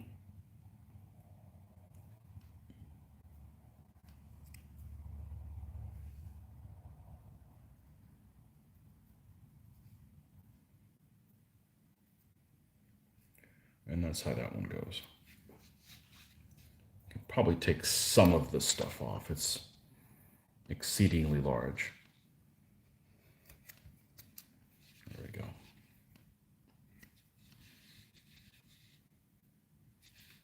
Make sure we're still lined up tip to tip. Now it does make it a little easier when the trim around the flag you're doing is already black like this one. Because when you put black around the edge, it's a lot easier to, as opposed to, say, this one that has no black around the edge. By the time I'm done, it will, you know, just by the very nature of going around the edge. But some people recommend using like a Sharpie. The problem is a Sharpie, you just don't want too much ink, whatever it is that you're doing it, or it's going to bleed every which way. So here we're going to cut across the top, the bottom, and then we're going to square the edges on the back, and that's how this one's going to roll. Okay.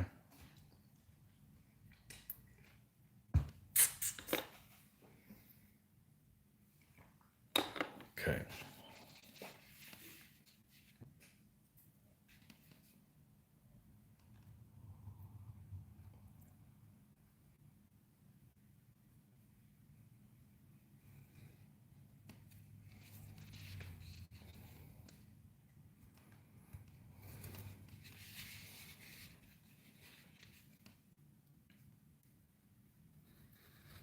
Okay, just go across the, it's going to be a lot easier to cut up when everything's lined up. And it's still not going to be perfect. It's going to be really hard to cut them both up, but at least you don't have a gluing issue. Because trying to glue the tails together is a major pain.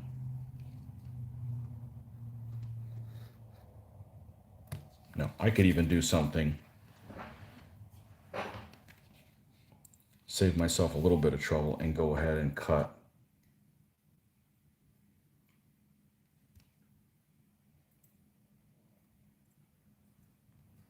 this and this one.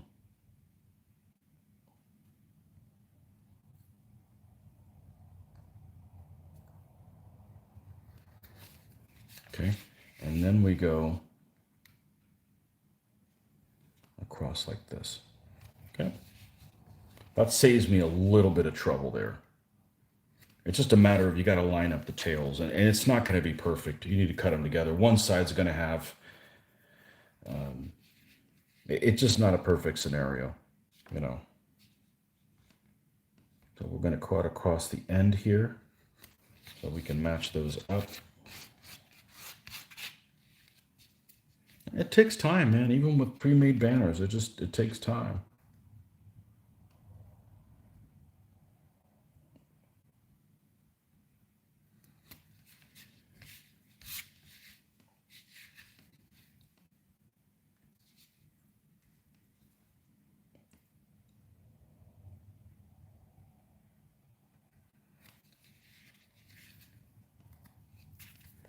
Okay, now tip to tip.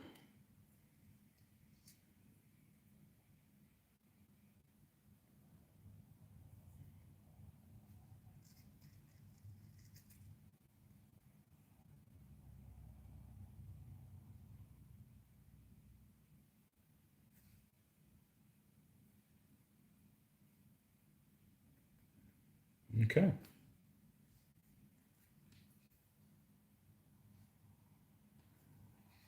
All right.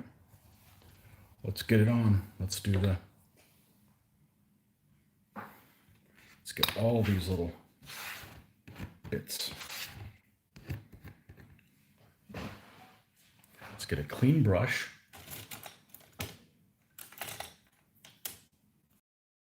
What I was using for the water is not a bad one. May have been this one.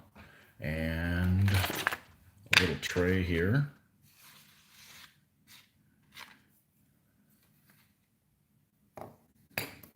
And let's see what I screw up this time.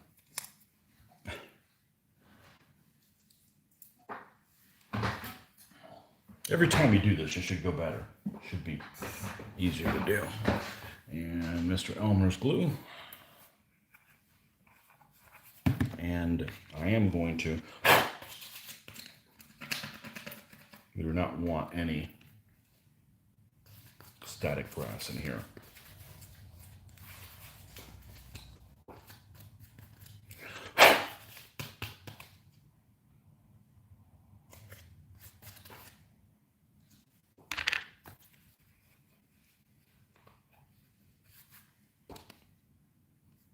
I guess Sunday morning is the right time, or Sunday morning Eastern. It's only 9. I got a lot. Well, I've gotten a lot done and not gotten a lot done. It kind of goes both ways. So, what I like to do, I'm going to start from the smaller and go way up. What I like to do is I like to go ahead and grab this like here. And that's going to keep me from putting any glue under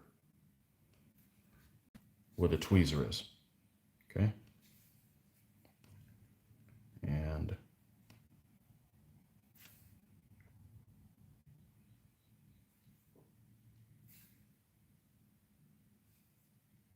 make sure you go all the way to the tip. And we'll go bigger than the size of the banner so that both of the pieces of the paper. Now, you could do this on both sides, but what ends up happening if you do it on both sides is then you can't adjust it as well. So we're just going to just do one. We're just going to do one side, hold the tips together, and slide it down this here to glue. It'd be nice if it didn't have this end for the banner, but it does. Okay? And there it is.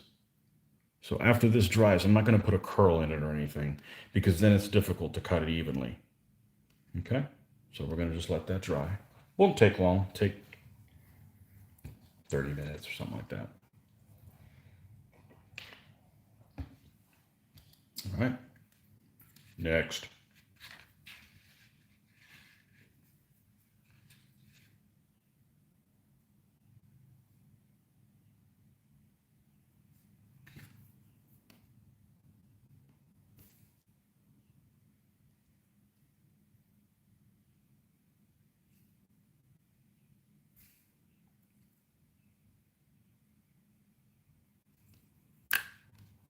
All right, let's line up the ends.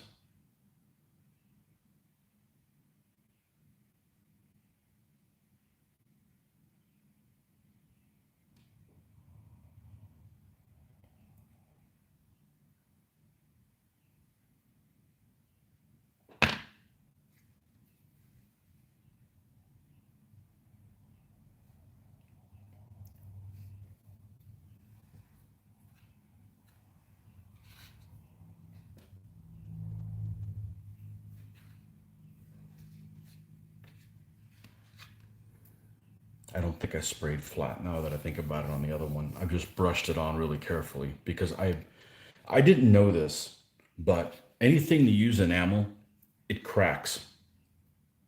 I didn't know this. Like before I ever painted plastic figures, I just figured, oh, well, plastic is going to be really easy for it to paint to come off. So I'll just spray paint them in black. And that way though, yeah, that's a problem. The figure will flex, the paint will not, and it will literally flake off. So by the same token, if you use enamel on this, and you want to put a curl in the flag, say, for instance, after the fact, you're screwed. You're going to have a problem. So.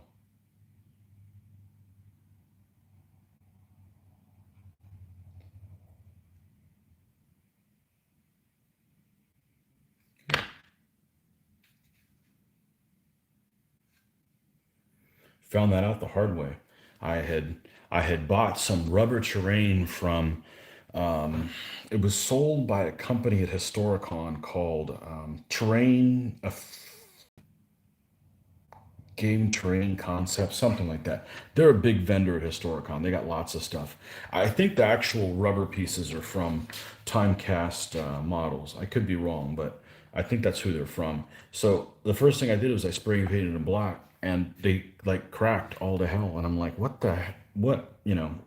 It's like, no, you're supposed to use acrylic paint, but acrylic won't stick to the rubber, you know. And it kind of doesn't, but it doesn't crack. So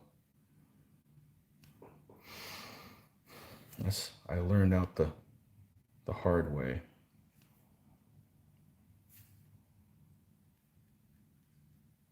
All right, we're going to do this whole thing.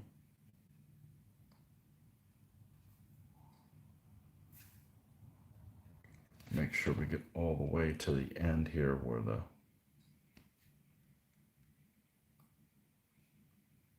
tips are.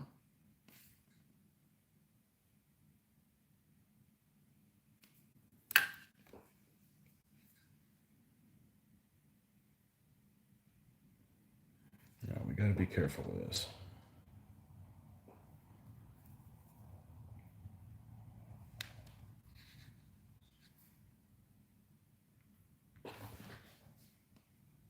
Oh, now I can't see where it went.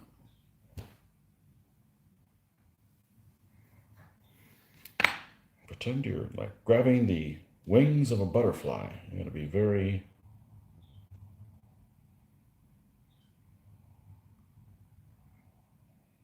gentle. Okay, I think we got this one.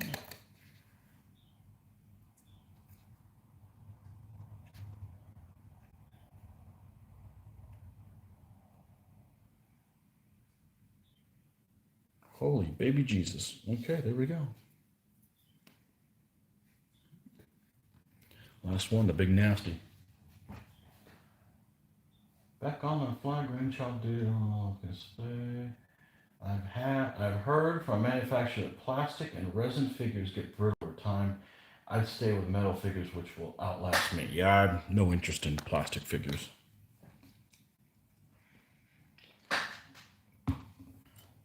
No. I'm not sure why people are looking to go to resin or whatever. I don't know.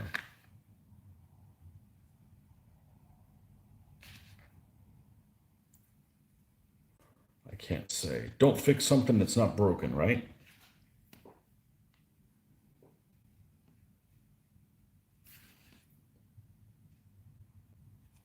Let's go a little tack different on this. Let's go like this. Don't fix something that isn't broken.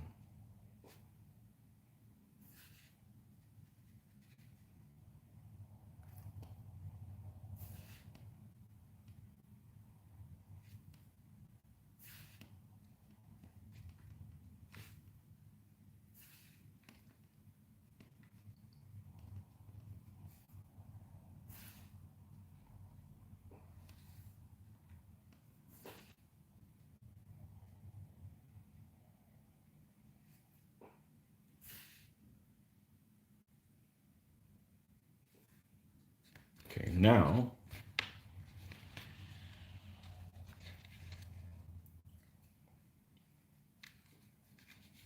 I don't like how this is curling. It's just because it's got moisture on this end. Yeah, it's just a fact of life.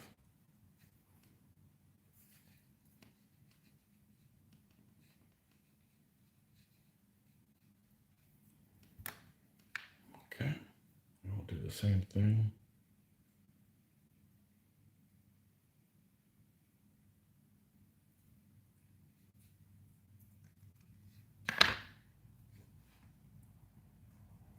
This will be the hardest thing I do today.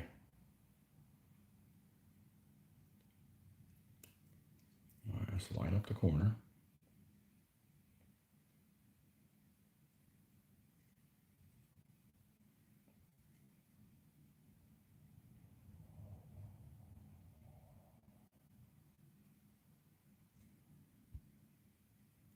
Okay.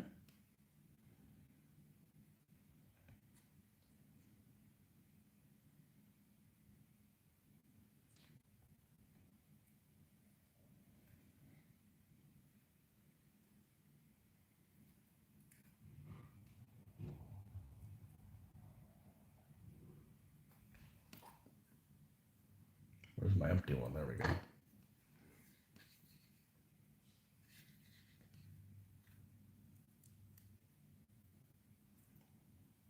Okay. Now we just got to wait for these guys to dry a little bit and then cut them out.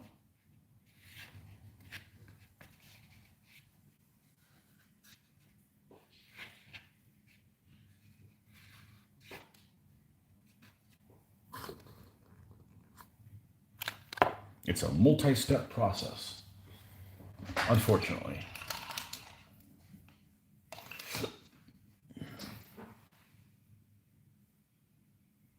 Drink, it will calm nerves. No, it'll make me sleepy. Plastic figures are the sugar-free Pepsi. It's all right, but you need the real thing. Well, I don't drink regular soda. So, if plastic figures are the sugar-free Pepsi, then regular figures would make me angry. I get angry when I have too much sugar. Short-tempered. I never have sugar, so I try not to. Trying to not have soda very often anyways. Except on game night. It's kind of unavoidable. I need something to keep me awake. Or is it that keep me awake all night? All right. Oh boy, it fell down. All right. So let's go back to these papers while those are drying. All right, so you gotta change in between stuff. You have to work in the morning. Oh man, sorry to hear that. Well, thanks for stopping by, Dirk. I always appreciate your company. All right, let's see what we got here. Start looking for candidates. So let's look at the nights first because it's easier to deal with. Okay, now that they're all jumbled together. All right, night, night, night, night. Oh, I think I distracted myself before I finished the sentence, but I found the treasure trove of stuff for this period. And Merlaton makes decals. I don't know why the hell they would do this for 15 millimeter stuff on their website. Not that I want the decals, but it gives you the patterns of certain people that are from this time period in Italy. So that's what we're going to draw some of that inspiration from. We'll probably make up a couple guys too, but just to kind of, they're pretty colorful, honestly. Some of these knights. So we're going to need, it's 2 stands, right? That's 6 knights. Let's see if that's correct. We're not talking about the knight general, just the regular. It's 2 stands, so we need 6. Okay. 6 knight figures. None in here? Right.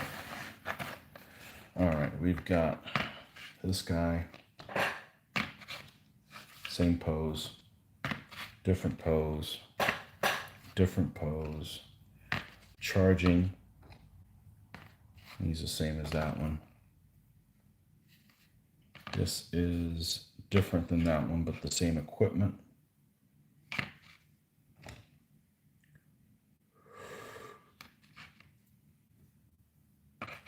Another charging one. Those. A charging one. One of these. All right. There's 1, 2, 3, 4, and we need 6 figures. So we're going to take him because he's unique. We're going to take a charger. We're going to take one of these. I don't care that he's already painted black. That'll work. You know what? It acquired a lot of dust. Let's take a guy that's not as dusty. Okay. 1, 2, 3. And then let's take one of these guys. Let's take 2 of these.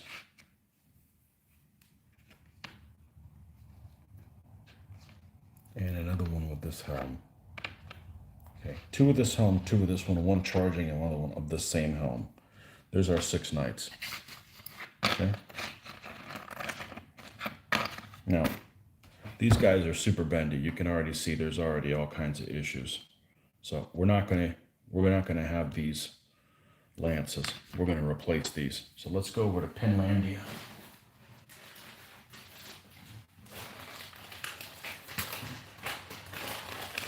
Let's see what we're dealing with here.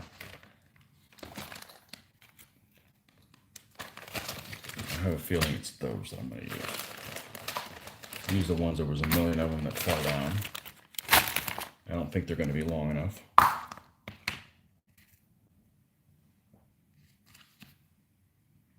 they are not, or you know, they could be long enough, but it wouldn't be the equivalent one. All right, what else do we have before we go into the heavy hitters?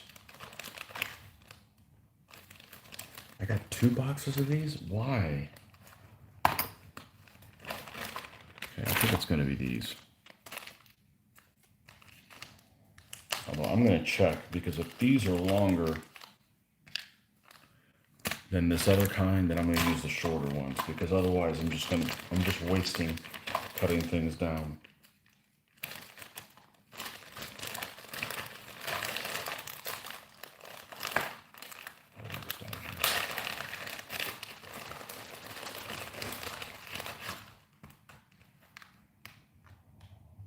These are also 1 1/16. Yeah, they're not long enough for that. I don't know how I got so many of them that are short.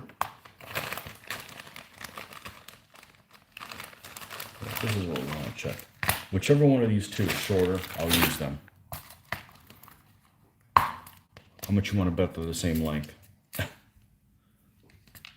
No, these are longer, so we're going to use these. Okay, perfect.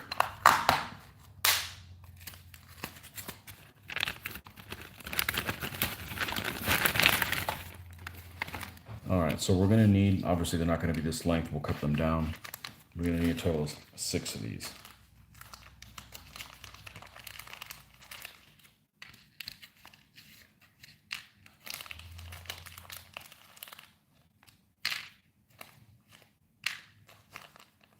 These are so inexpensive. It's almost ridiculous. There's some things that are so cheap that you wonder, how can they make any money on them? And then you wonder, maybe it's a front for something else. Aha, that would make sense, right? 1.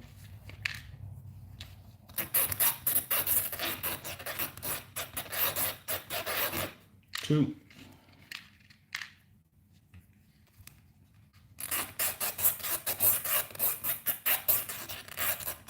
3.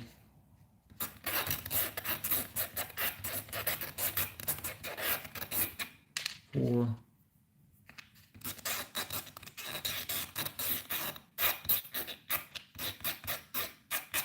5.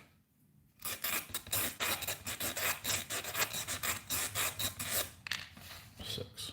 Put that away.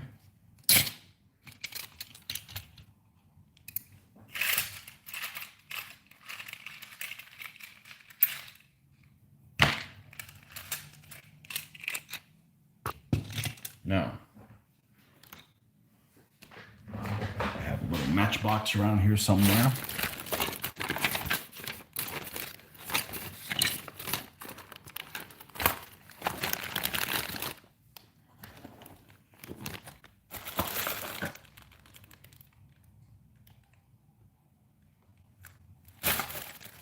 That has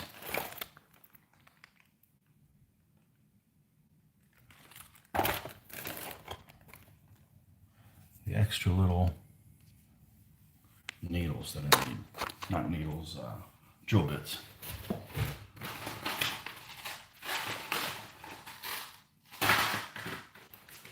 There it is.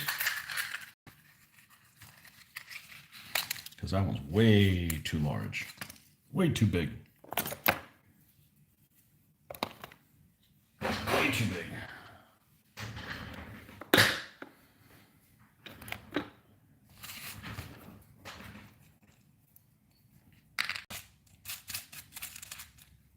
These are some pretty darn small hands to go through. Maybe something like this one. I think this is the one.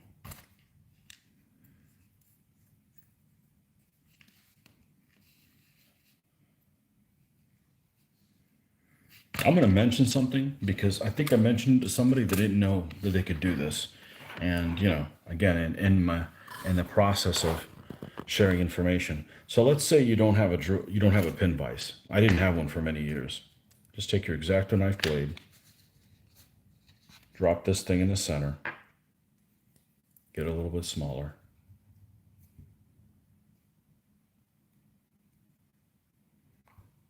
Sometimes it could be slightly challenging to find the center.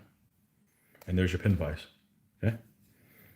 Another thing I'm going to share might be obvious to some of you. I thought it was an obvious thing, but I guess some people didn't know. Not to make them look dumb or anything. We don't all have the right answers. But this one was insane.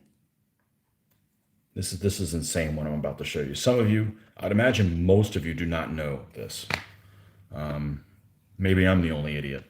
Let's say you have a plastic model, all right? And let me see if I can find it.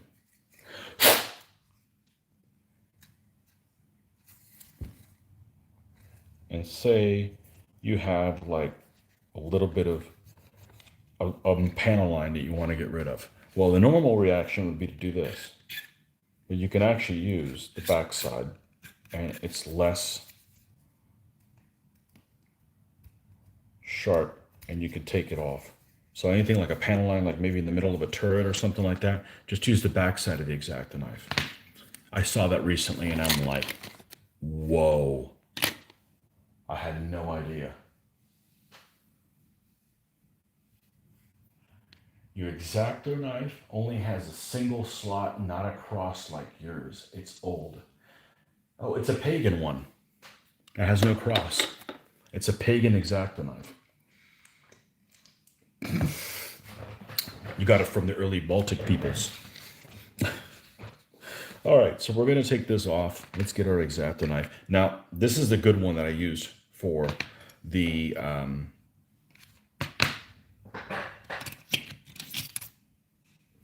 flags and stuff. So we're going to go back and we're going to put this one away and use our other one that's a little bit more dull. All right. And now I'm actually, yeah, we're going to go ahead and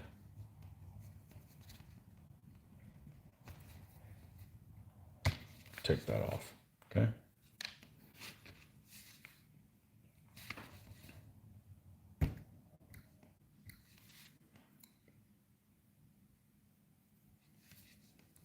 Now this is always the fun part.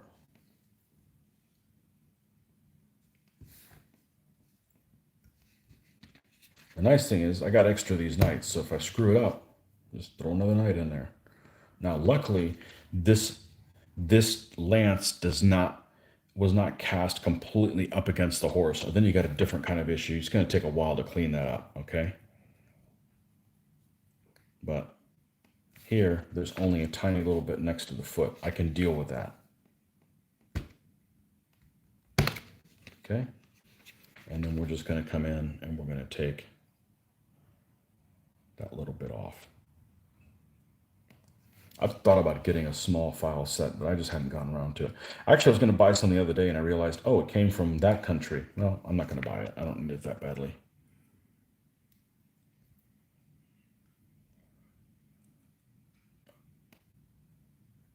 You don't need to. And I just don't need it bad enough. Do I have a small one?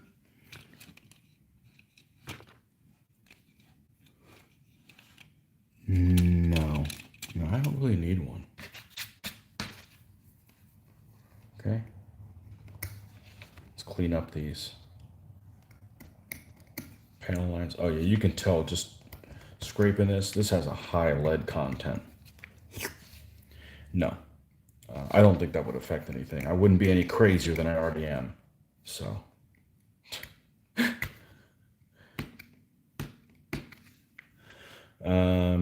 What else? A little bit of lead on the horse here. Let's just take him off. We're going to go ahead and take all these things off before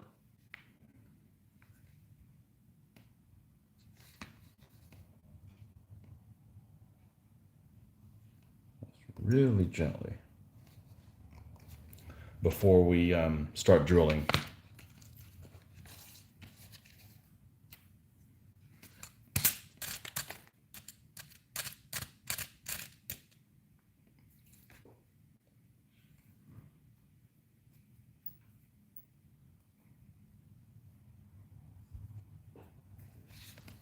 let's make sure we got the right size drill, but this is definitely the right one.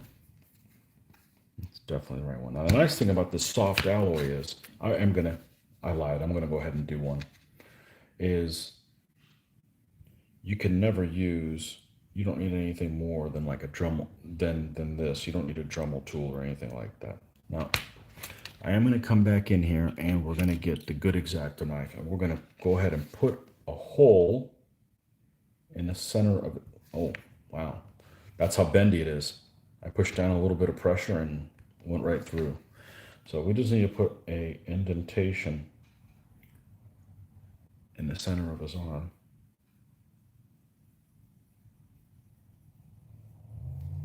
So that this will fit in the center and not wobble all over the place, even though it still wants to walk.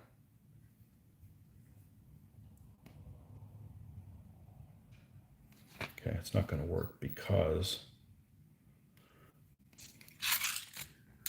that has the beginning part of the bit is totally flat.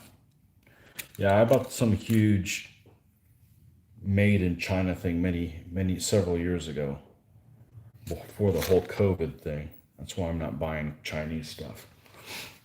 And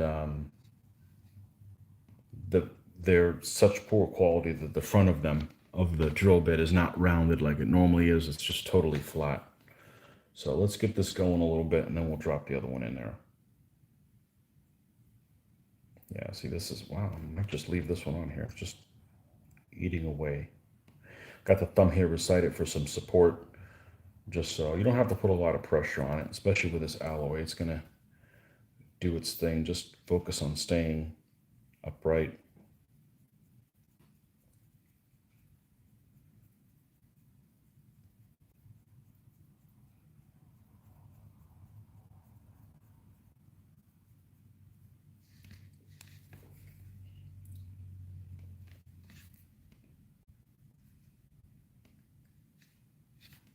Okay.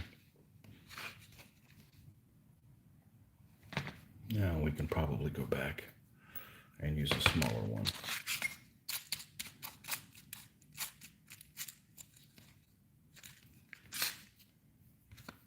Now, I don't want to go through all this trouble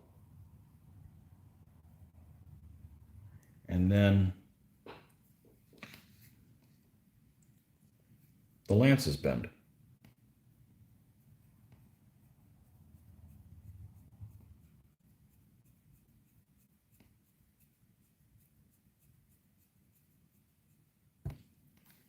Okay. And it looks like I got close to the end, so it wasn't exactly in the center. So as you can see, his hand is like a C, but that will work just fine. I should be able to slide right in there size-wise. Let's do it in this way so you can see. Might have to clean that up a little bit. There's just the...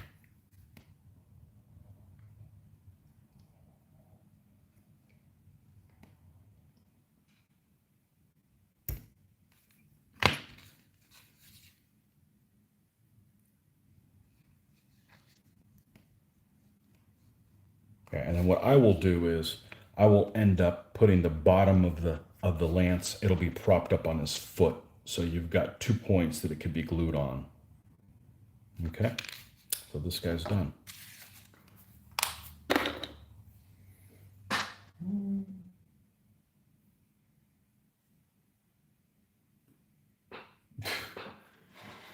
Mine is carved out of stone with a flint blade.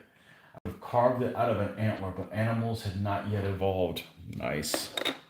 I like that. Silly, slow-ass evolving animals. All right, we're going to put, and there's his lance. We'll worry about the sizing of that in a second. All right. Similar pose. Let's take that off. Clean up flash around his face.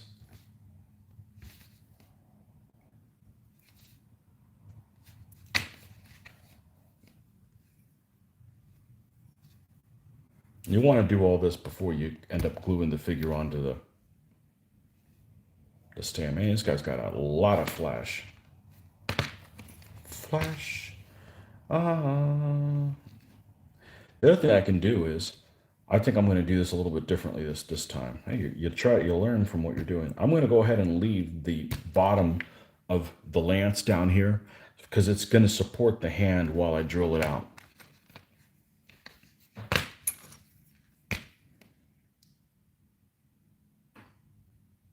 Find a center point.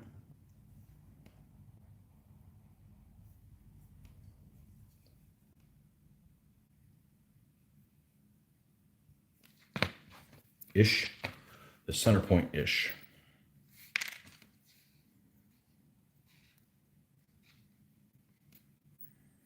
I don't know how the hell Amazon's going to deliver something the same day. Well, if anybody can do it, they can do it.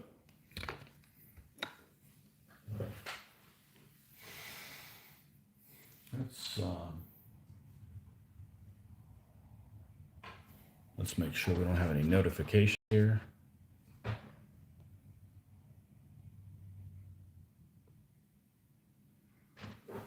Check on one thing. And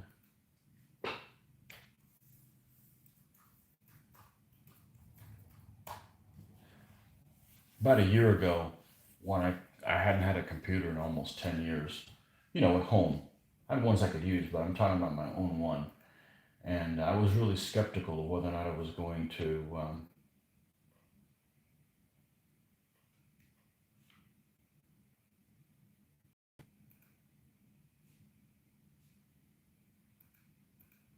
get a regular, a laptop, my first laptop ever, or a regular not mainframe, you know what I mean, a desktop. And I was hemming and hawing about it because the desktop ones is you get like, it's 50% cheaper with 50% more power for the price. And I decided to go with a laptop, and I don't regret it. I can bring it in with me anywhere, and it just sits over here. I don't have a desk necessarily committed to that, so I think I made the right decision. I got it just before the insanity set in, so timed that perfectly too.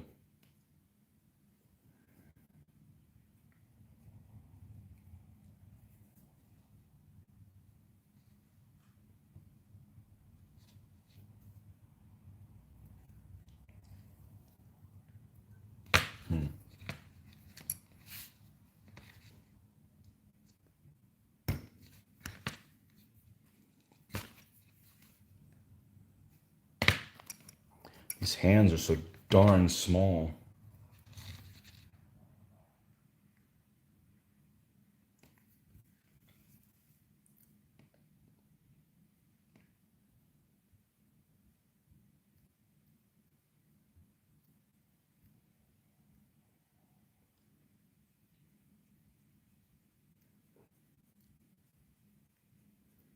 There we go.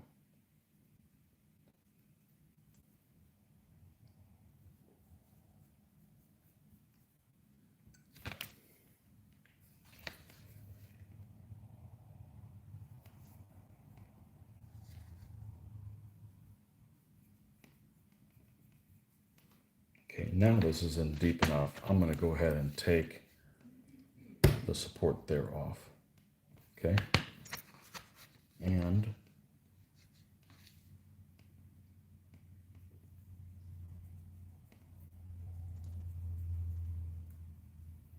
it went through. Well, that one went a lot better than the first one. That one is a completely hole through his hand. Okay.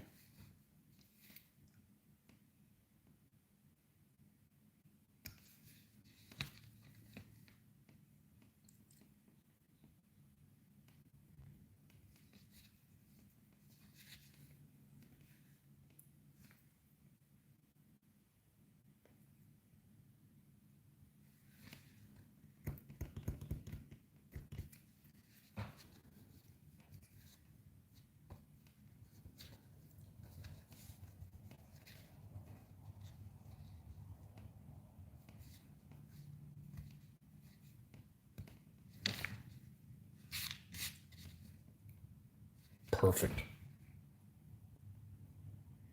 Yeah, I'm looking forward to making these figures look really nice. I mean, these are figures, nobody would give these guys a time of day, the casting. They've been around forever. They don't advertise them really well.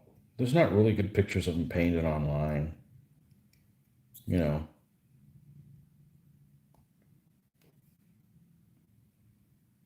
it's time to give these guys some love. Far out, man. Okay.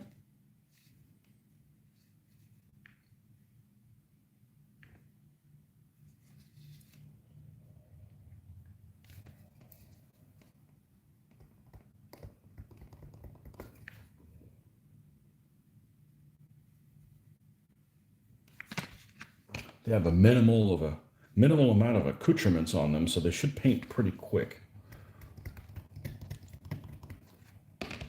Okay, 2 down. All right.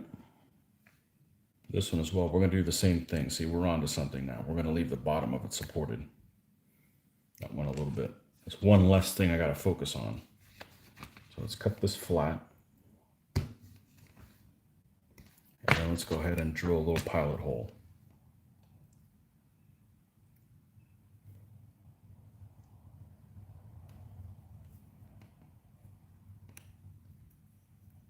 Okay.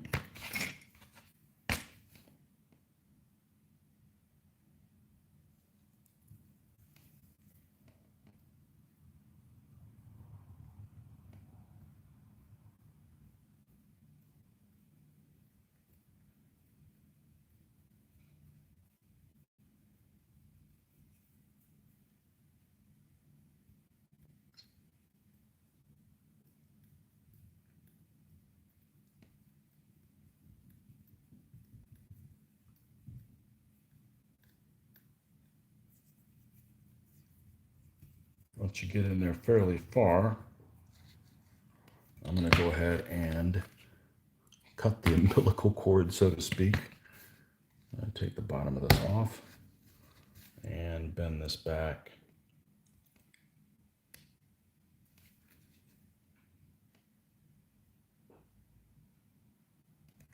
Okay.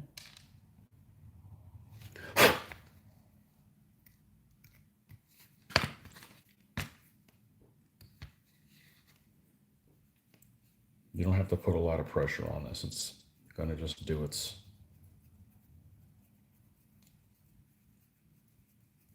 thing. There we go.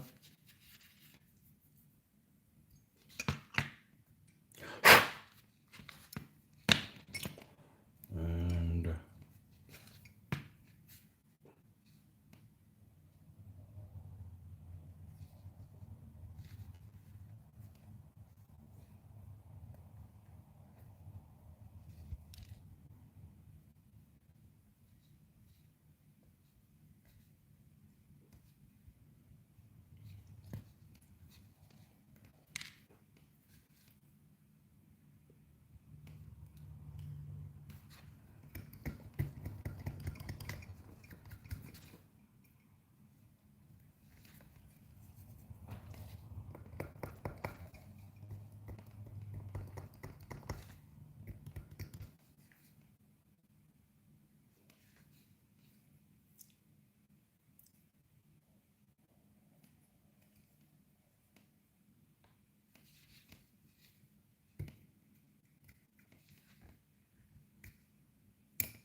okay, that guy's done.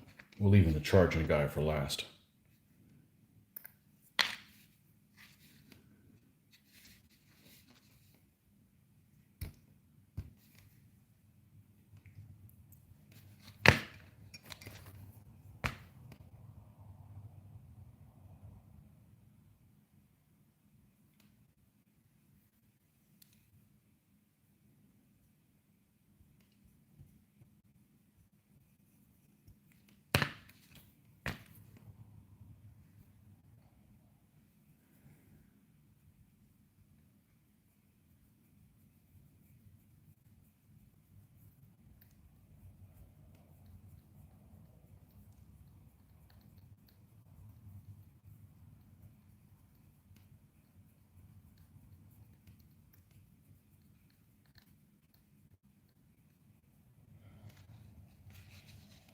Okay.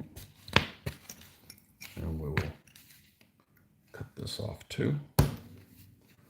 Bend this back.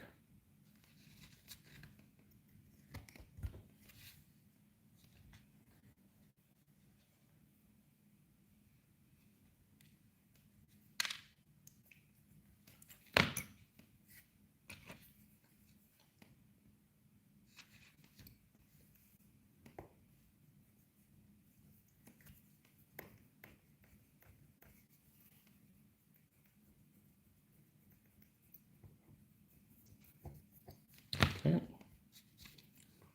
That's done.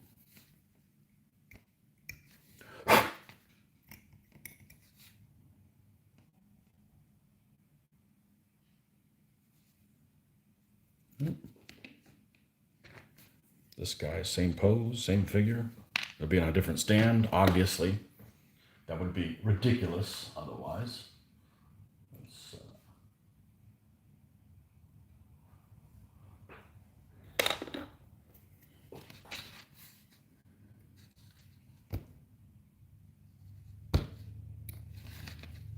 Good morning, Marco. Yeah.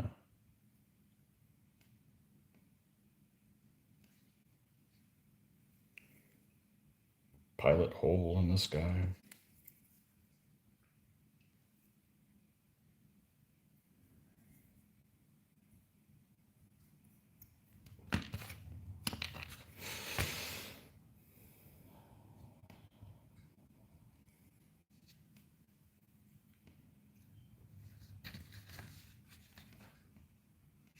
Marco, are you originally from Texas?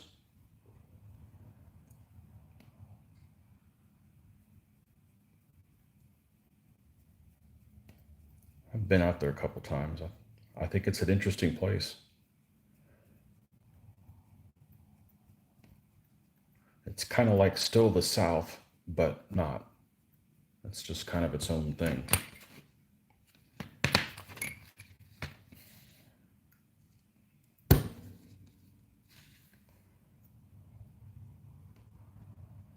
Okay. Bend this back. Now this guy had been sitting. There's some serious dust bunnies on this. Let's see if we can find like a stiff brush. Like this one. And get some of this stuff out.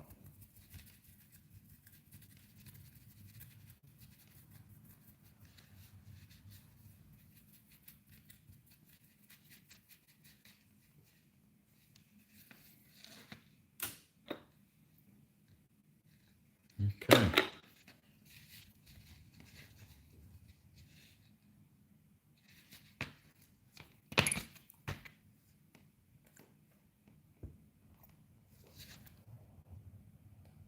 Now, if I got a file, it'd have to be really, really small, so that's why I haven't done it.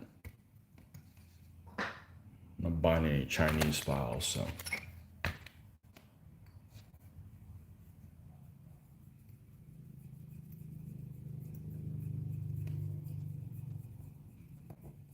Okay. That guy goes through. Of course, you can adjust a little bit once you put that something through there. Okay, he's good.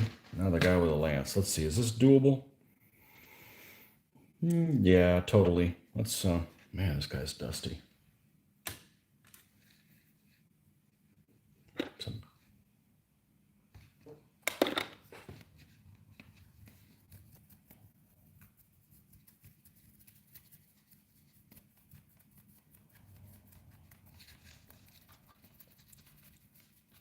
Now, some of this is right up against the horse. Now, we can go ahead and take this off.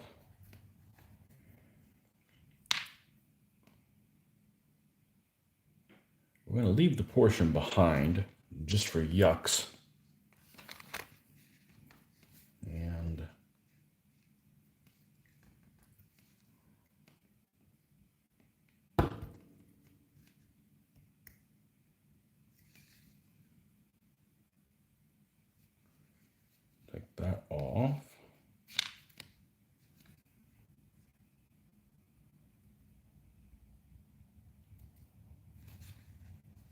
take his ear off of the horse. Okay, we're going to go ahead and leave the back of the lance on just as a stiffener. All right, and we're going to go ahead and put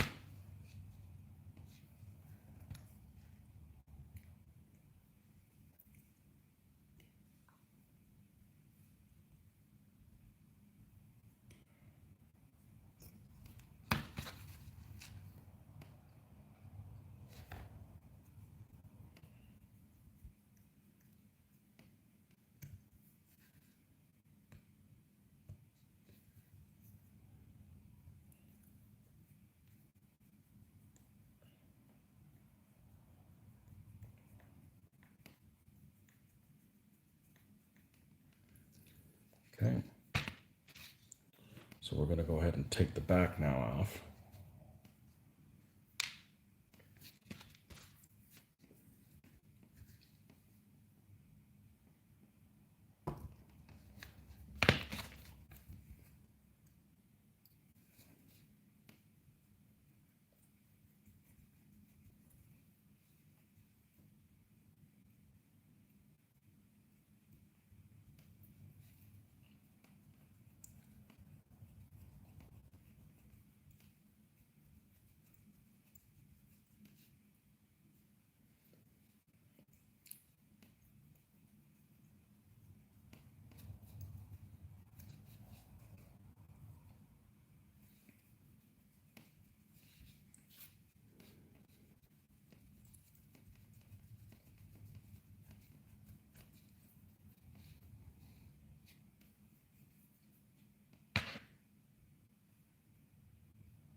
Nice.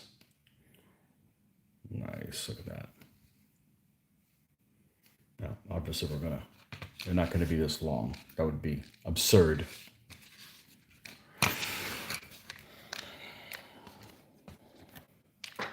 Put that away.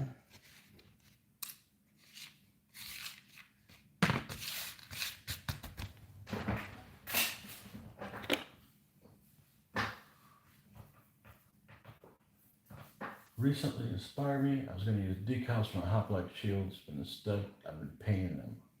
I've got a lot of really cool designs. Yeah, those hoplite shield decals look too good. Nobody in real life would have painted that good. It's not unless they had Michelangelo or somebody like that painting things, which he's not Greek. Among other things. All right, we need to take a little bit of this.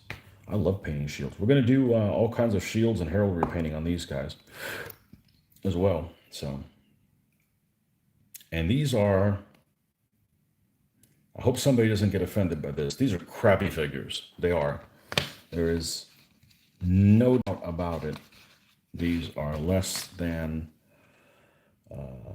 stellar examples here. So, all right, lengthwise,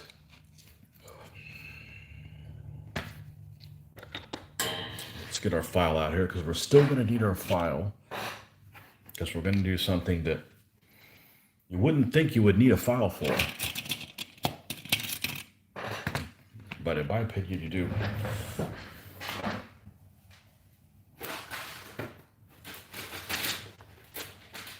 I'm not sure if the little one can do this. There's old school. If not,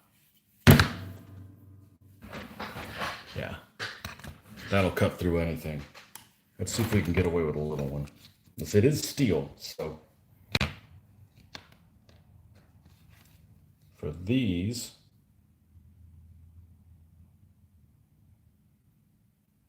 we're going to want about that much. Watch, we'll start with this off first. Let's see. Hey, it worked. Okay, we take the nuclear bomb away. Only one that big. All right, and this is what you need to do: is you need to You've got burrs here now. You need to take care of this other end because you will poke yourself. If you looked at that with a microscope or something, it would be really bad looking. Okay, and this is what it's going to look like.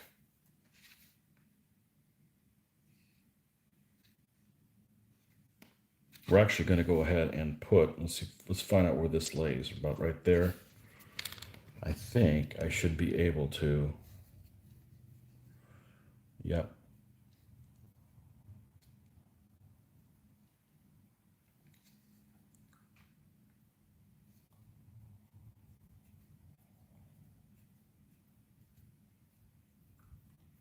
Put a little notch in the foot.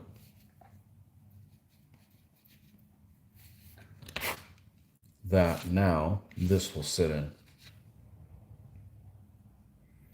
That way you have 2 gluing points.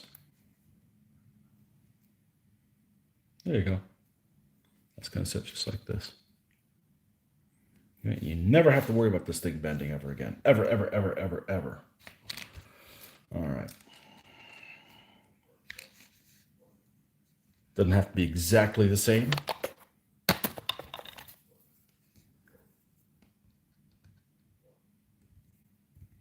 But it would be nice to be similar.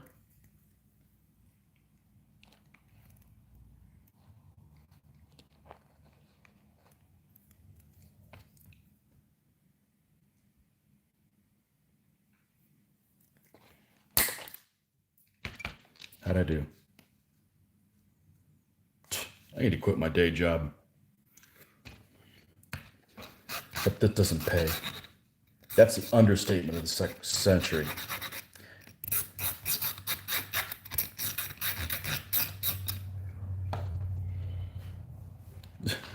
Other people, hey, what do you want to do? Oh, you should do something that you love. Okay, have fun starving, kid.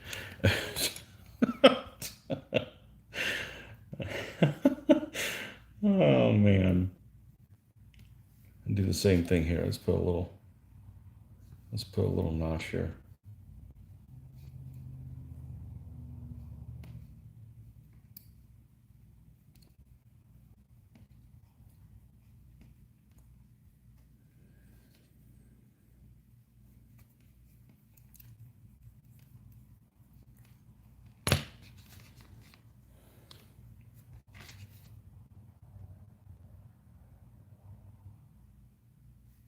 Okay, here's another one. All right, let's move these guys over here.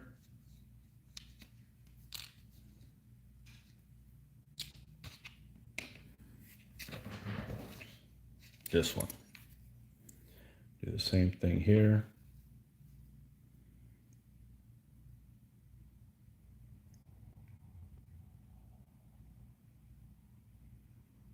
Put a little notch right here.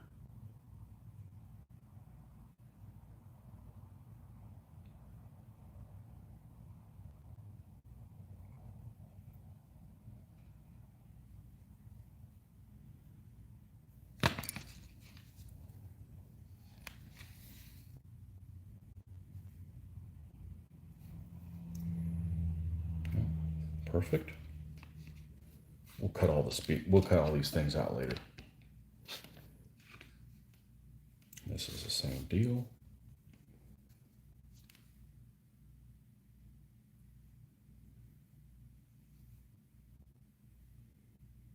But this is the first one I did. It actually turned out the worst. Hey. You learn by your mistakes, right? At least you should be.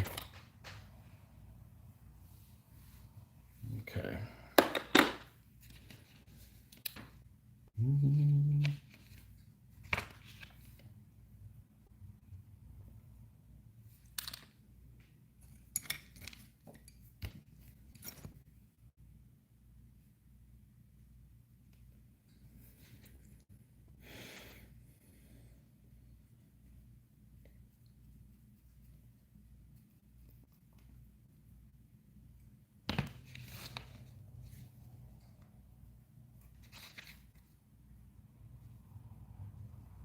Okay.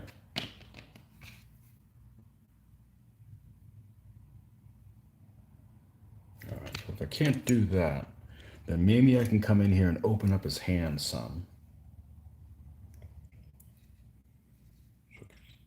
Fit in there a little better. Let's try that.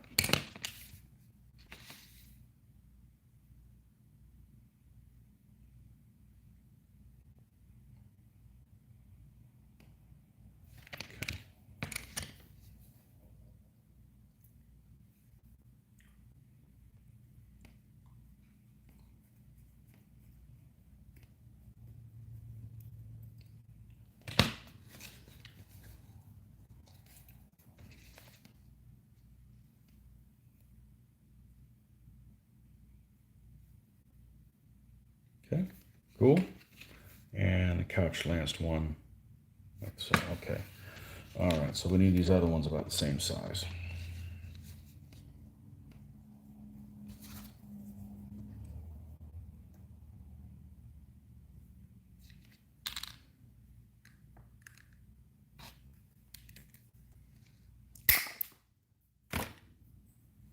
Shooting that into the little box that my wooden round bases are in.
All right.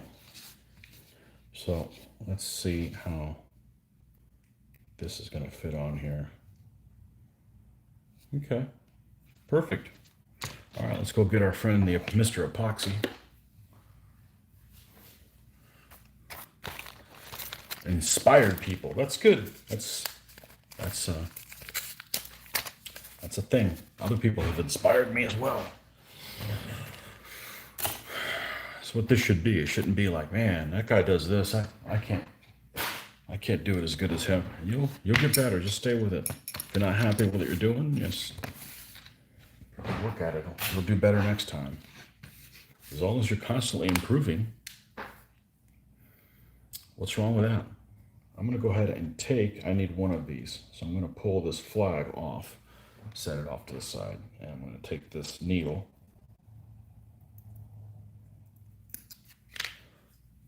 Because this is what we're going to use to mix the epoxy up.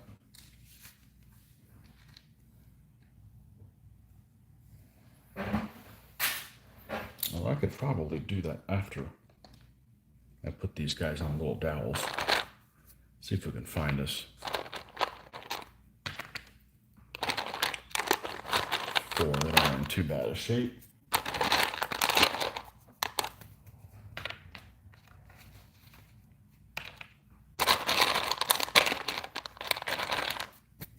I say 4, I meant 6.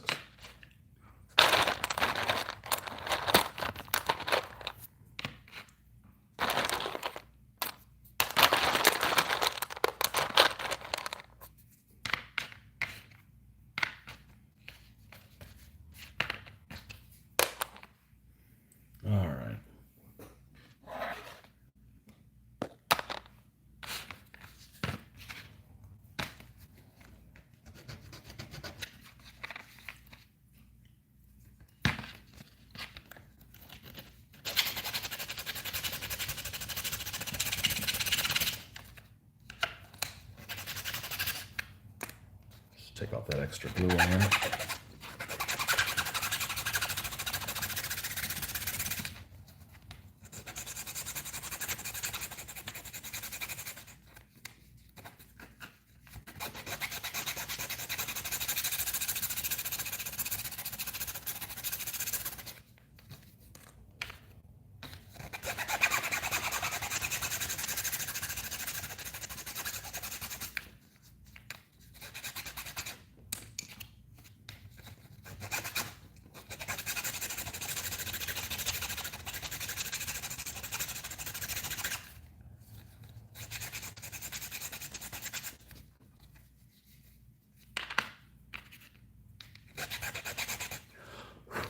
Yeah.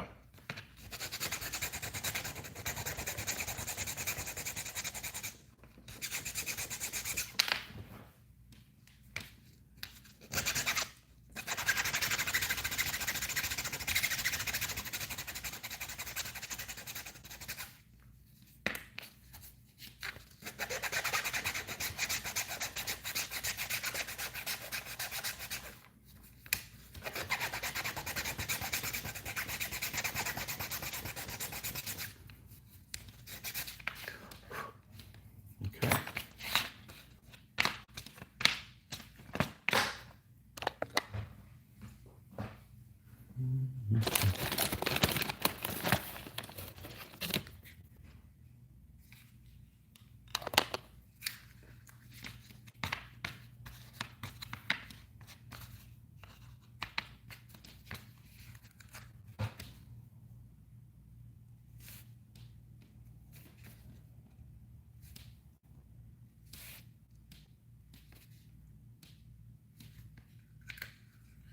I tried using something else to glue these guys too, but I like using super glue because I don't have to worry about it. It pops off easy.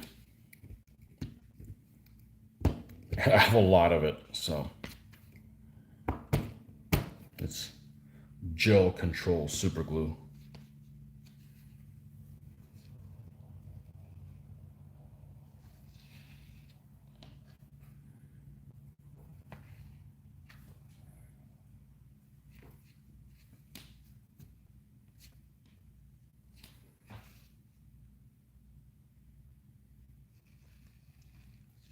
Be careful when you bend some of these guys back.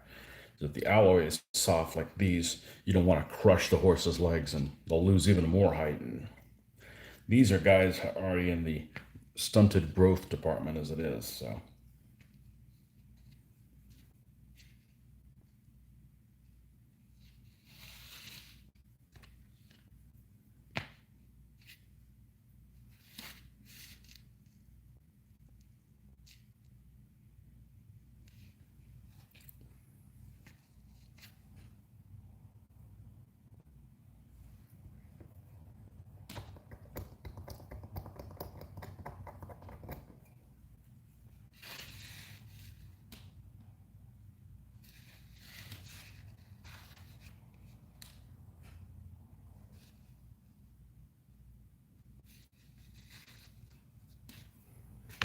Okay.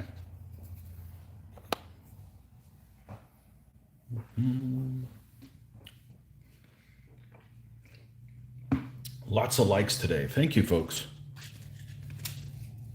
Glad I finally came up with some content that somebody's interested in seeing. Yes! Hey, I'm just doing my thing here. The fact that you guys are interested in whatever it is that I might be doing is, an unexpected benefit. All right, let's get some epoxy going. Then we'll break after that. That'll be the end of this morning's session. We're almost 3.5 hours in, so made some good progress. Man, this stuff is stinky. Stink, stank, stunk. It's got the epoxy funk.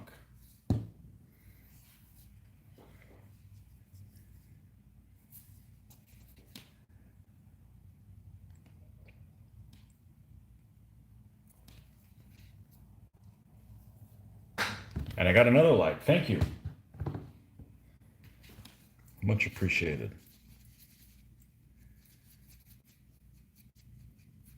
be another painting session today. We'll see.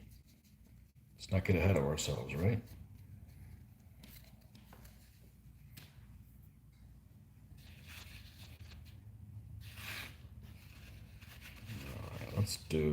We're going to do the guy with a lance last.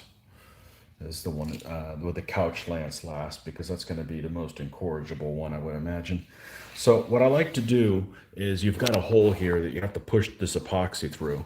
So if that's the case, what I want to do is go ahead and put a dab of it down here. Okay, and then we're going to go ahead and put some in here. And we're going to push it through. And then I'll usually come in here at the bottom and kind of just do a little seal around the bottom as well of that epoxy, and the top, if you can. Wow.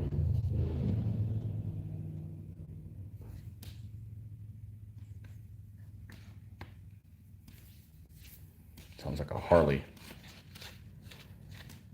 It costs twice as much as my new vehicle. It's ridiculous. And Mother Nature rains on you. All right, let's see here. Do the same thing here. We'll do a little bit at the bottom for where that goes. We'll put some here at the top that'll end up getting pushed through.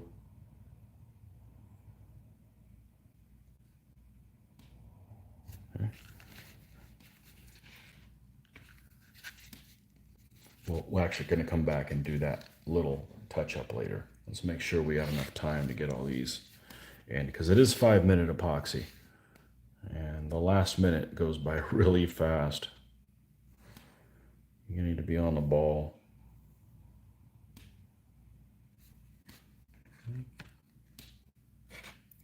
That's the couch lance guy.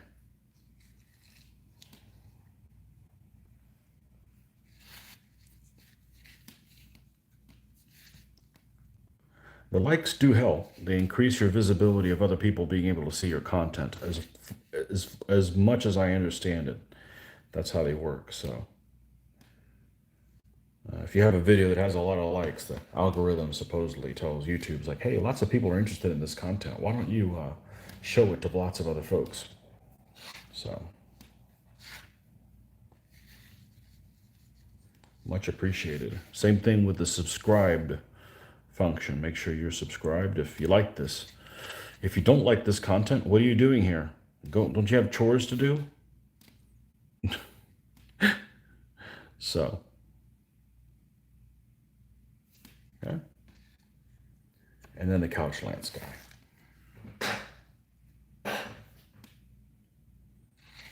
Okay. All this YouTube stuff you don't know until you do it yourself, and you're wondering, oh, that's what people want. That's why people want it. Got it. You don't know until you start doing your own content, which is, it's an uphill battle sometimes, unfortunately. Luckily, it's fun to do. All right, now we're going to go ahead and fill in these extra spots there. Some there, on the end.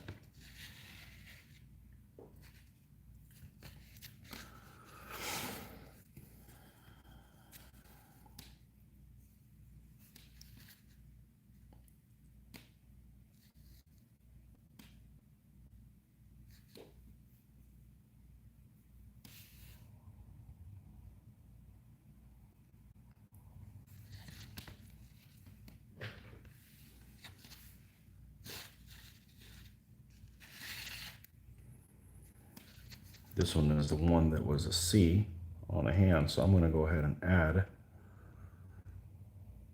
some more epoxy to this back side and maybe seal that up.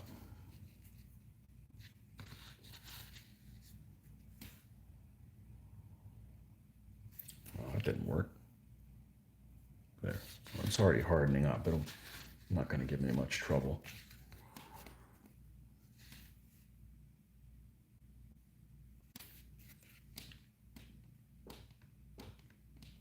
Something is making a... It's getting pushed up against the wall, I think is what it is.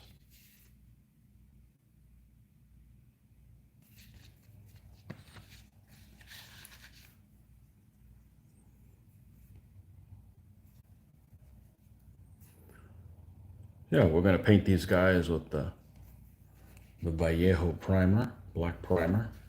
And these are the first Papal forces that we're going to do. They're all mercenary knights. So, anyhow, Mr. Cog, yeah, you're late. We'll be back later, but then it'll be late for you. But yeah, we're almost 3 hours and 40 minutes in this. You don't have to plan your day around me, but you can. Okay, let's wipe this thing. I don't even have to wipe this thing clean. This will pop right off that. So, okay, there you have it. We got these flags. We're gonna wait for them to dry a little more. We'll cut them out and we'll put them on the Russians, and then they'll be completely done. And these are the first of the Papal forces. Okay, folks, thanks for stopping by, and don't forget to subscribe to the channel if you like the content. And we will be back soon. Enjoy your Sunday. Bye-bye.